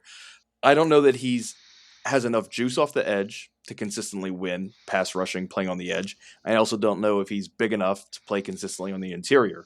I mean, that's more or less what he'd have to do in a 4-3. But in a 3-4, being able to play like a bit of the defensive end in between, like it's a 5 technique, a little bit of outside linebacker on rundowns, moving him around as an interior defensive lineman, I think the evaluation changes. And what I was going to say was, like, against Georgia, he was beating their tackles around the edge. And I mean, I know C-Rock and I talked about the Freeling stuff. You could look at it and have different. well, that's what I was opinion. getting at. I mean, Freeling not as good as he get drafted, but he's getting overinflated. Yeah, he is. He's But I mean, still, he's just kind of okay. no, not like he is. He's overrated, and I don't like Proctor either. I'll say, but what I was going to say. Oh my God, the Proctor thing! Don't get me started on that. No. The but they're also rumor both that gonna go- they could pair and have an Alabama. Oh, get out of here. What was that rumor, by the way? I saw you say something about that. Yeah, What did you say? it was there's a couple of the rumor mill things that you read. That's obviously Proctor is now the belle of the ball. He's one of the. For some reason, they're considering him a very good tackle. To me, he's a big guy. He's a bit of a plotter, and he's not sure. He is not going to be plugged in at left tackle. He's not your guy. But then they're saying, "Oh, Detroit wants him really, really bad." Well, he's right. Okay, that's at 17 or whatever. I mean, they're talking about, well, since he's this good, they're even talking about. I mean, I like the Arizona State kid. I can't Nacho, whatever his name is. I mean, he'll get picked in the first round. Hunter. Yeah, there you go. But Proctor, I mean, that's the thing that's weird about this draft is that the tackles aren't that good. I mean, Guyton would be considered higher than these guys were. Yeah, and they're talking about going in the top 15. Yeah. The tackles aren't that good, and yet you'll see 7 probably go in the first round, which is that goes back to which is crazy. That's the trade down thing. If it works out, great.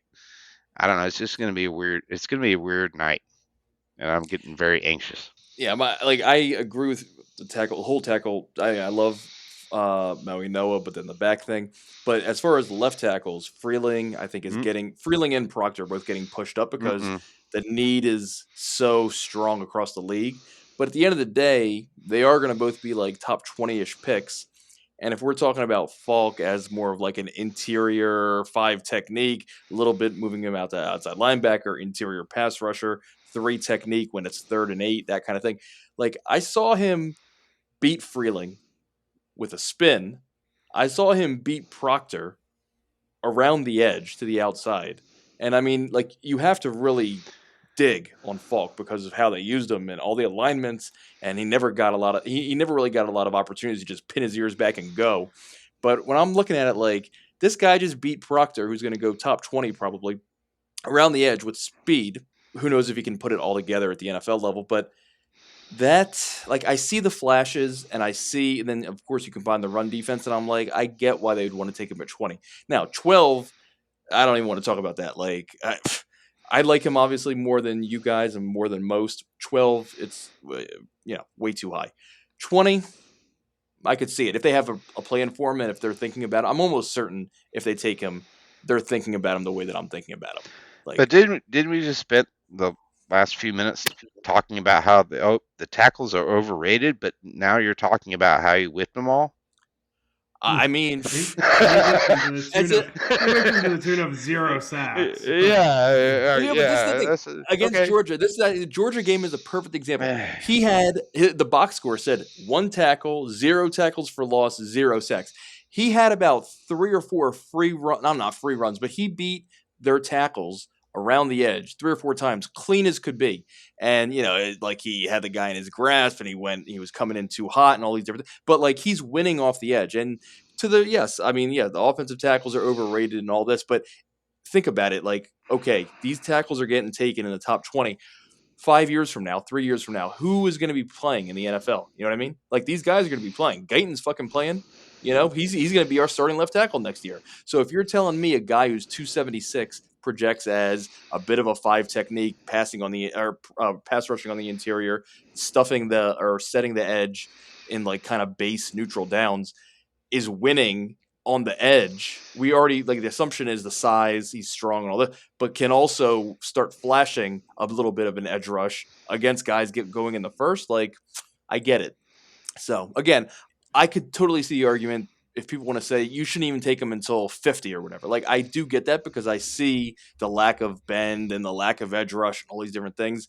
But I also, like, if you use him the right way, I think he could be a really good player. I'm going to say this. This is probably the last thing I'm going to say about Falk on this podcast. He's a 270-pound almost Anthony. He's like Anthony Spencer. Good enough, but not good enough. So there's no. I mean, I wouldn't have him on my board in the first round. Period.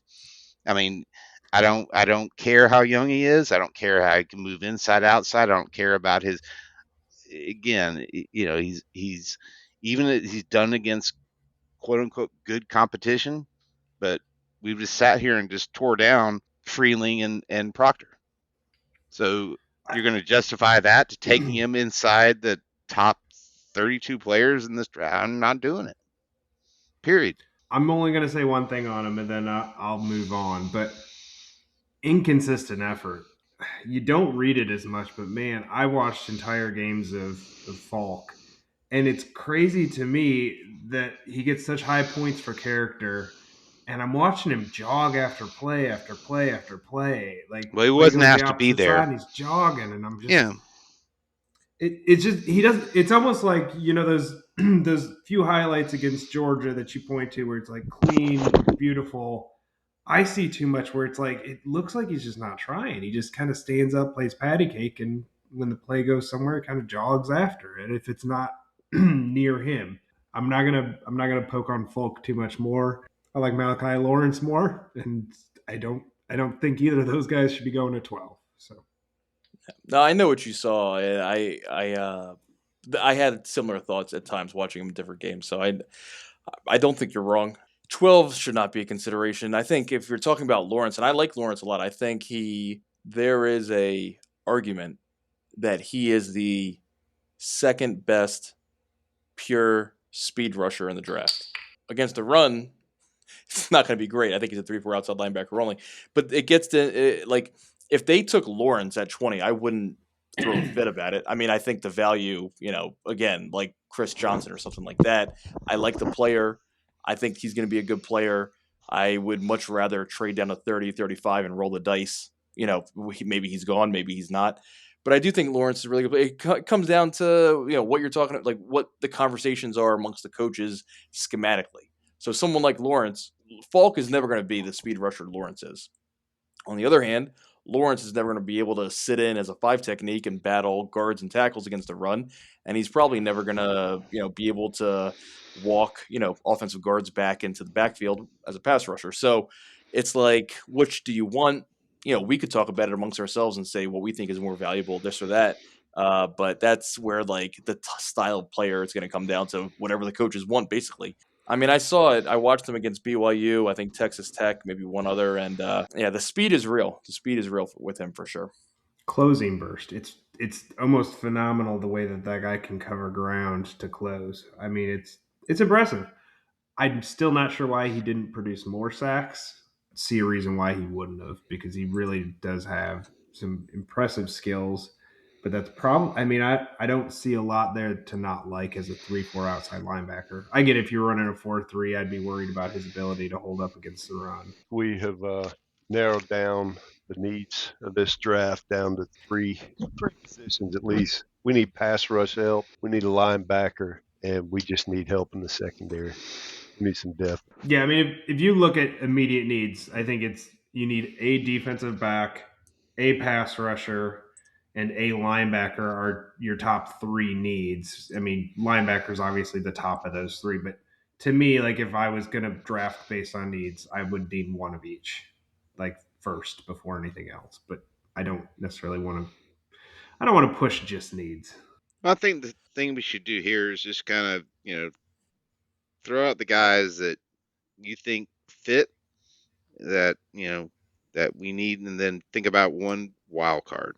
Are we like limiting it to a certain? Because I mean, obviously, we're all going to Styles, Reese, Bailey, whatever they all fit. No. We're talking about guys that are obviously not within reach. Yeah.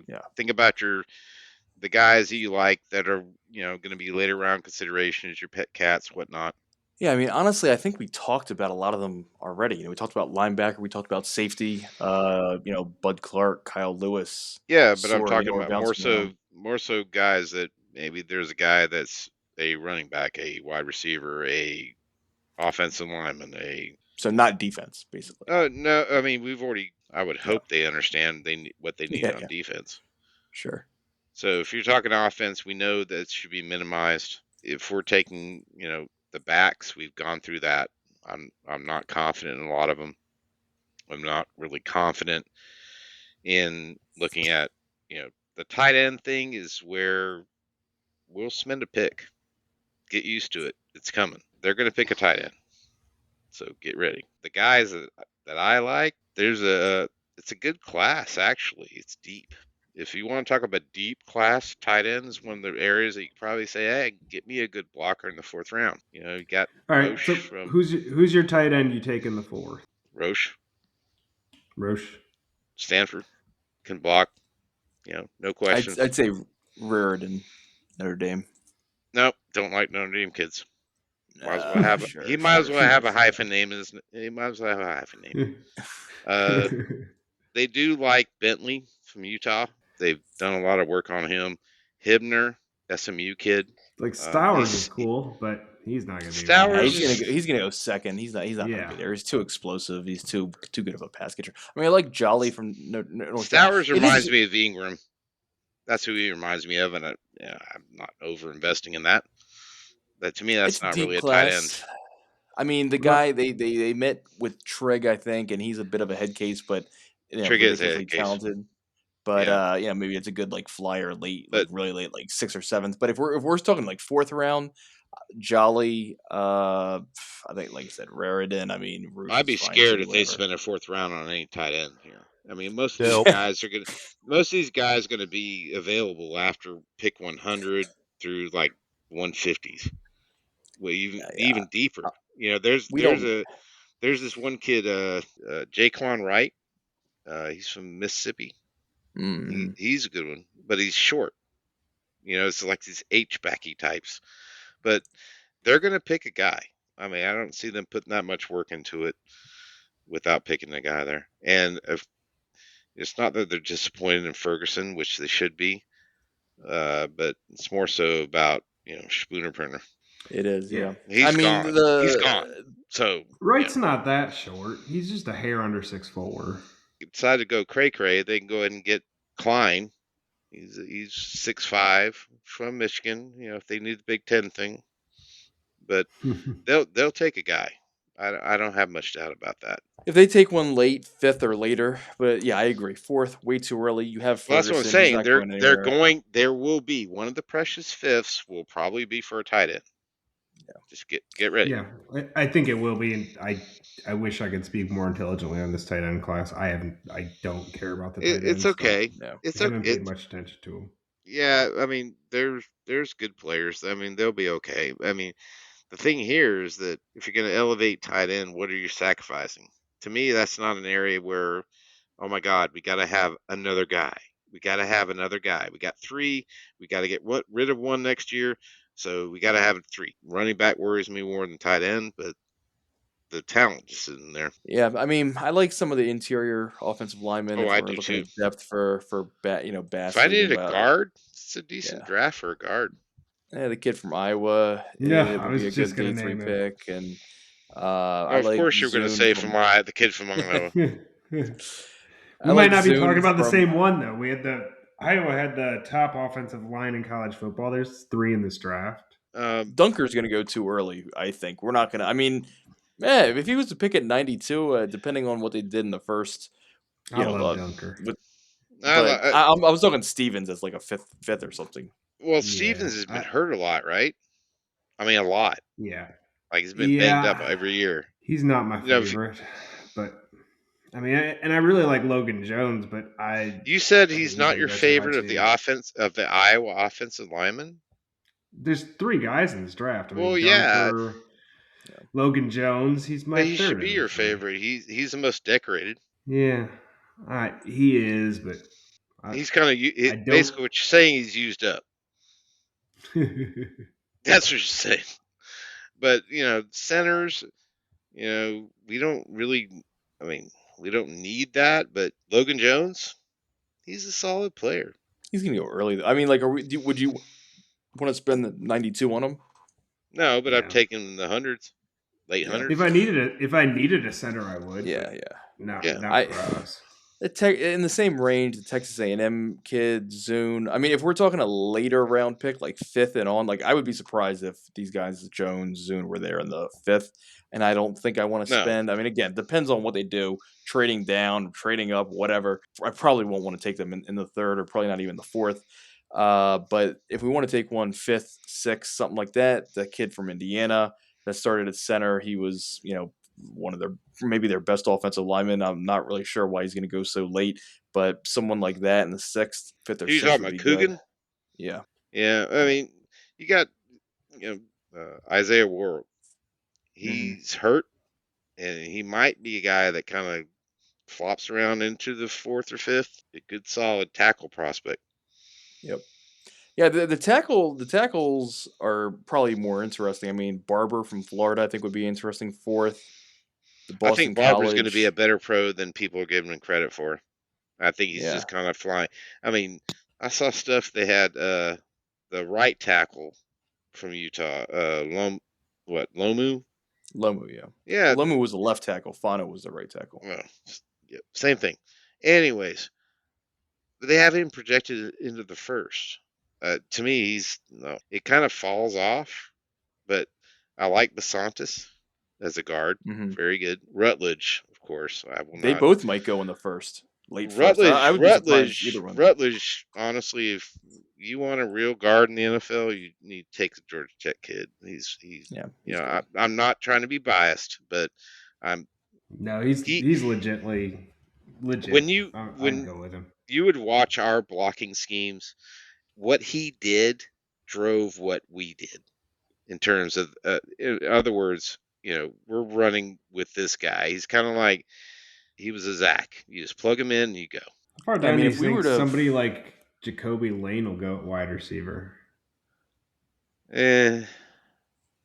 like late. Like I have a hard time feeling on these wide receivers, but like I somebody like don't that, like I them. could take in the fifth. But I mean, I, if we're looking for wide there's so receiver many depth different types for of wide us receivers for this what draft, we and do, seems like they're all over. yeah. I mean, there's guy. I mean, I think you're looking for somebody to develop when Flournoy leaves in whatever is after his 4 years are up, and you don't really know what's going on long term, at least with well, they're trying to be Pickens. sneaky about it. I mean, I think they're aware that Maybe they may or may not have. That's where the whole thing with Pickens comes they're into glancing play. at wide receivers. Yeah, I mean, Stribling, he's fast, and I don't know. I mean, he he he'd be one that would be okay, but then you again, even the wide receivers to me, they kind of drop off. They drop off quick after that top 100. They really do. I mean, you got to now. Will tell you a guy that I do like be your Iowa kid. He's I- Caden. What? How do you say his name? Wetchin. Yeah, Wetchin, and He he he could. is. He's a good Oh, returner. I was just gonna say, throw him at returner, and we can get rid of midget returner we got now. But he's To me, oddly enough.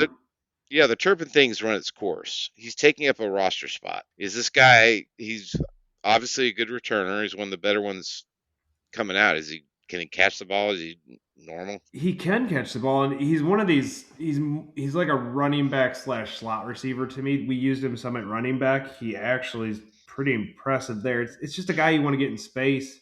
Huh. I think he could be a slot receiver in the NFL. Sounds like I mean, something I we've think been that's where you trying to put him. do for a while, right? We tried to do it with the, we had that little factor back thing going on for a while, right? We had this little guy. We think he could be a slot. He can do anything. Turns out he didn't do much of one thing. It's If we true. can get if you can get a player that, you know, can, to me, Turpin, it's a nice story and everything, but he didn't turn any games for us last year. Well, It was, and Wetchin's a lot bigger than him too. I oh, of mean, course. in And terms of thickness, but anybody's thicker than 165 pounds. they spend a lot of time talking about the value they're going to get out of Turpin and what he can do, but at the end of the day, he was a specialist. And if you can find a guy that can do the job close to what he can do and then contribute elsewhere, that kind of helps you with the wide receiver situation.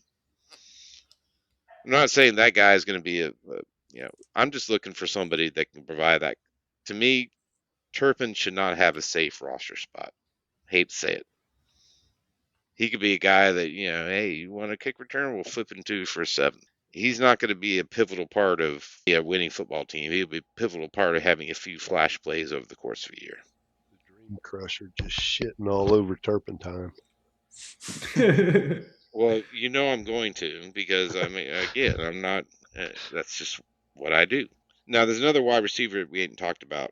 At least I haven't heard. Is a former Cowboy child, Chris Brazzle. Brazil? Big, Brazil? yeah, Brazzle. Yeah, big kid, 6'5", 200 plus. He's a guy that I would love to love, but Tennessee scares the crap out of me. Well, he's got character issues too, like dumb off-field stuff. But they're basically saying he's, from a talent perspective, he's a Pickens. I've seen him talked about as a second round, even. I mean, I don't know that he's one of these guys where I'm saying I don't know where he goes. I could see him going high second round to somebody that goes, he is tall and stupid fast. He'll go the first 2 rounds. He's among the top 64 talented players in the draft, but he's a guy that maybe could fall. The other wide receiver things, Bell, Louisville. He might be a guy that he's an injury rental. He's not gonna do anything. He's got a red shirt. Yeah, but are you gonna? We're not in a position we can take that in the second, third, maybe even 4th round. That's the thing. It goes back to the beginning. I'd roll the dice in the 4th, I think. I wouldn't do it earlier than that, but yeah, he's also, I think, a bit of a, whatever you want to call it, a little bit of a head case. He gets, a bit emotional, little antics and all that. But I watched him, I think, against Miami. I was just watching the game randomly, and I was just like, oh my God, this guy, like, he was going over down the field. 4th, I think he could be a starter. I would roll the dice there. But unless we add a bunch of extra picks, 2 or 3 extra picks Yeah. in like the second, third, no. Yeah, it's kind of like I like Malachi Fields as like a 1-for-1 Pickens kind of player, but in order to get him, I don't think he Wait, needs what? 292. So What? Malachi Fields. Yeah, I heard the Malachi Fields part where I kind of lost it. Was where who'd you compare him to? I think he's a Pickens-like player, No. meaning he's tall. No. I think his 40 time doesn't tell you the speed he actually has. Better than the 40 time says. Well, I'm surprised that to me, Cooper's a better prospect than he is by a long shot. And we're not talking about whether he's a Pickens type, but Fields, I mean, I think Cooper will go first round. Did you watch Notre Dame games and say, "Oh my God, Fields is pretty awesome"? I didn't. did, and he was there. He dominated the Senior Bowl. Well, he Did you watch dominated the the Senior Bowl. Of course, Against and lots of people have everybody. dominated in this. Yeah, and he showed out. But what has happened since then? I mean, you don't hear a lot of buzz around him. He is certainly not You someone don't. that, yeah, and you know that tends to say something else. I mean, to me, I mean, when you hear, you know, he should have, based off the Senior Bowl performance, he probably should have been a guy we're talking about in the late first, maybe second. Not hearing a peep, and that's weird. I agree with that. So I don't know. And then you got, you know, if you're looking at wide receivers, you know, it's funny. Like Elijah Surratt was a hot name too for a while, and well, Surratt's solid. I mean, Surratt's not going to bounce up around. He's just going to be solid. He'll be good. I mean, he's just not going to be a guy you're going to hear his name called before, you know, third round or something. But you know, the whole wide receiver thing. I mean, even that. There's some of these guys like, I don't know. I don't think Concepcion should be a first rounder, and they're still talking about him like that. You know, then they're overrating people, thinking they're going to be the next, Amon Ra. You know, they're going to Lemon. No, that's Mekhi Lemon. Because they both went to USC. Yeah, of course. Yeah, Lemon's got some other weird. I don't know. His I liked Lemon until I heard him talk, and now I can't deal with that. I'm sorry. If I was across the room speaking to him, I if they can't form an intelligent sentence, and no, it's weird. That's the hard thing. I mean, we're sitting here talking like we're all dumbasses, but then you have professionals supposedly that have to deal with trying to evaluate these people. Even that's hard. Yeah, I think Zachariah Branch is the receiver we're looking for. Oh yeah, he's got busted for stupidity. Yeah, is he the one that refused to move when they walk on the sidewalk instead of standing still? Well, hey, good luck. It's the weirdest story I've ever seen. As an attorney, that one throws me for a loop. But we've kind of gone through the gamut of pretty much every position on the damn field. I think everything except quarterback, probably. We needed, quarterback. I mean, Sam Howell. I was about to say we have Sam Howell. Game over. Now our backup. Yeah, we're all set, buddy. Quarterback, Dallas thinking the investment thing's not there for them. Not in this draft. I mean, it's a bad, overall bad draft. But even the quarterbacks, I mean, come on, it's bad. I mean, Nussmeier, if he's hanging around there in the fifth, maybe. I mean, he looked decent before he got hurt. Whatever, his oblique or whatever. I'd roll the dice on him with one of our fifths. I mean, why not? He talked about it as a top 10 pick. I think there was something that was found on like X-rays or MRI or whatever that was reported recently, like in something with like his spine. Like it wasn't something that is going to be an issue moving forward, but he had some sort of issue that was causing like the oblique or whatever. Anyway, I'd roll the dice on one in the fifth. Yeah. I'd roll the dice on someone like Klubnik in the 6th or 7th. Like, why not? Taylor Green. Green, Arkansas, athletic, easy. Jones pick. No, I you really think he'll fall to the 7th though? Green? I just think somebody's gonna. Yeah, I think somebody's gonna. Although I will say this, I think he's very opposed to any sort of position switch from what I was seeing during interviews. Well, why would you? Why would you? I mean, If you're taking the guy and he Because played he's- quarterback, let him play quarterback. I mean, Because he's 6'6" and runs a 4.3 whatever, and sometimes his throwing you want is to talk, very erratic. if we're talking about athletic freaks, let me tell you about Haynes King. Let me tell you about this young Let's man hear it. named Haynes King. He is a baller. He is a winner. He people complain that he's not an accurate passer. He can put the ball where it needs to be. He just needs someone to block for him. I think he's gonna, he's a guy, again, I'm biased, but I like his poise. I like his maturity. And I think he's tough and he can run. And he's a guy that, you have to work with him for a little bit, but I like him. I like Green. He's the plus factor, athletic quarterback that, apparently we think we have, but really don't have as a backup. Other than that, you're looking at not your typical quarterback year. It's very, very, it's rare you see one guy and then you wonder if the next guy is going to go before the second.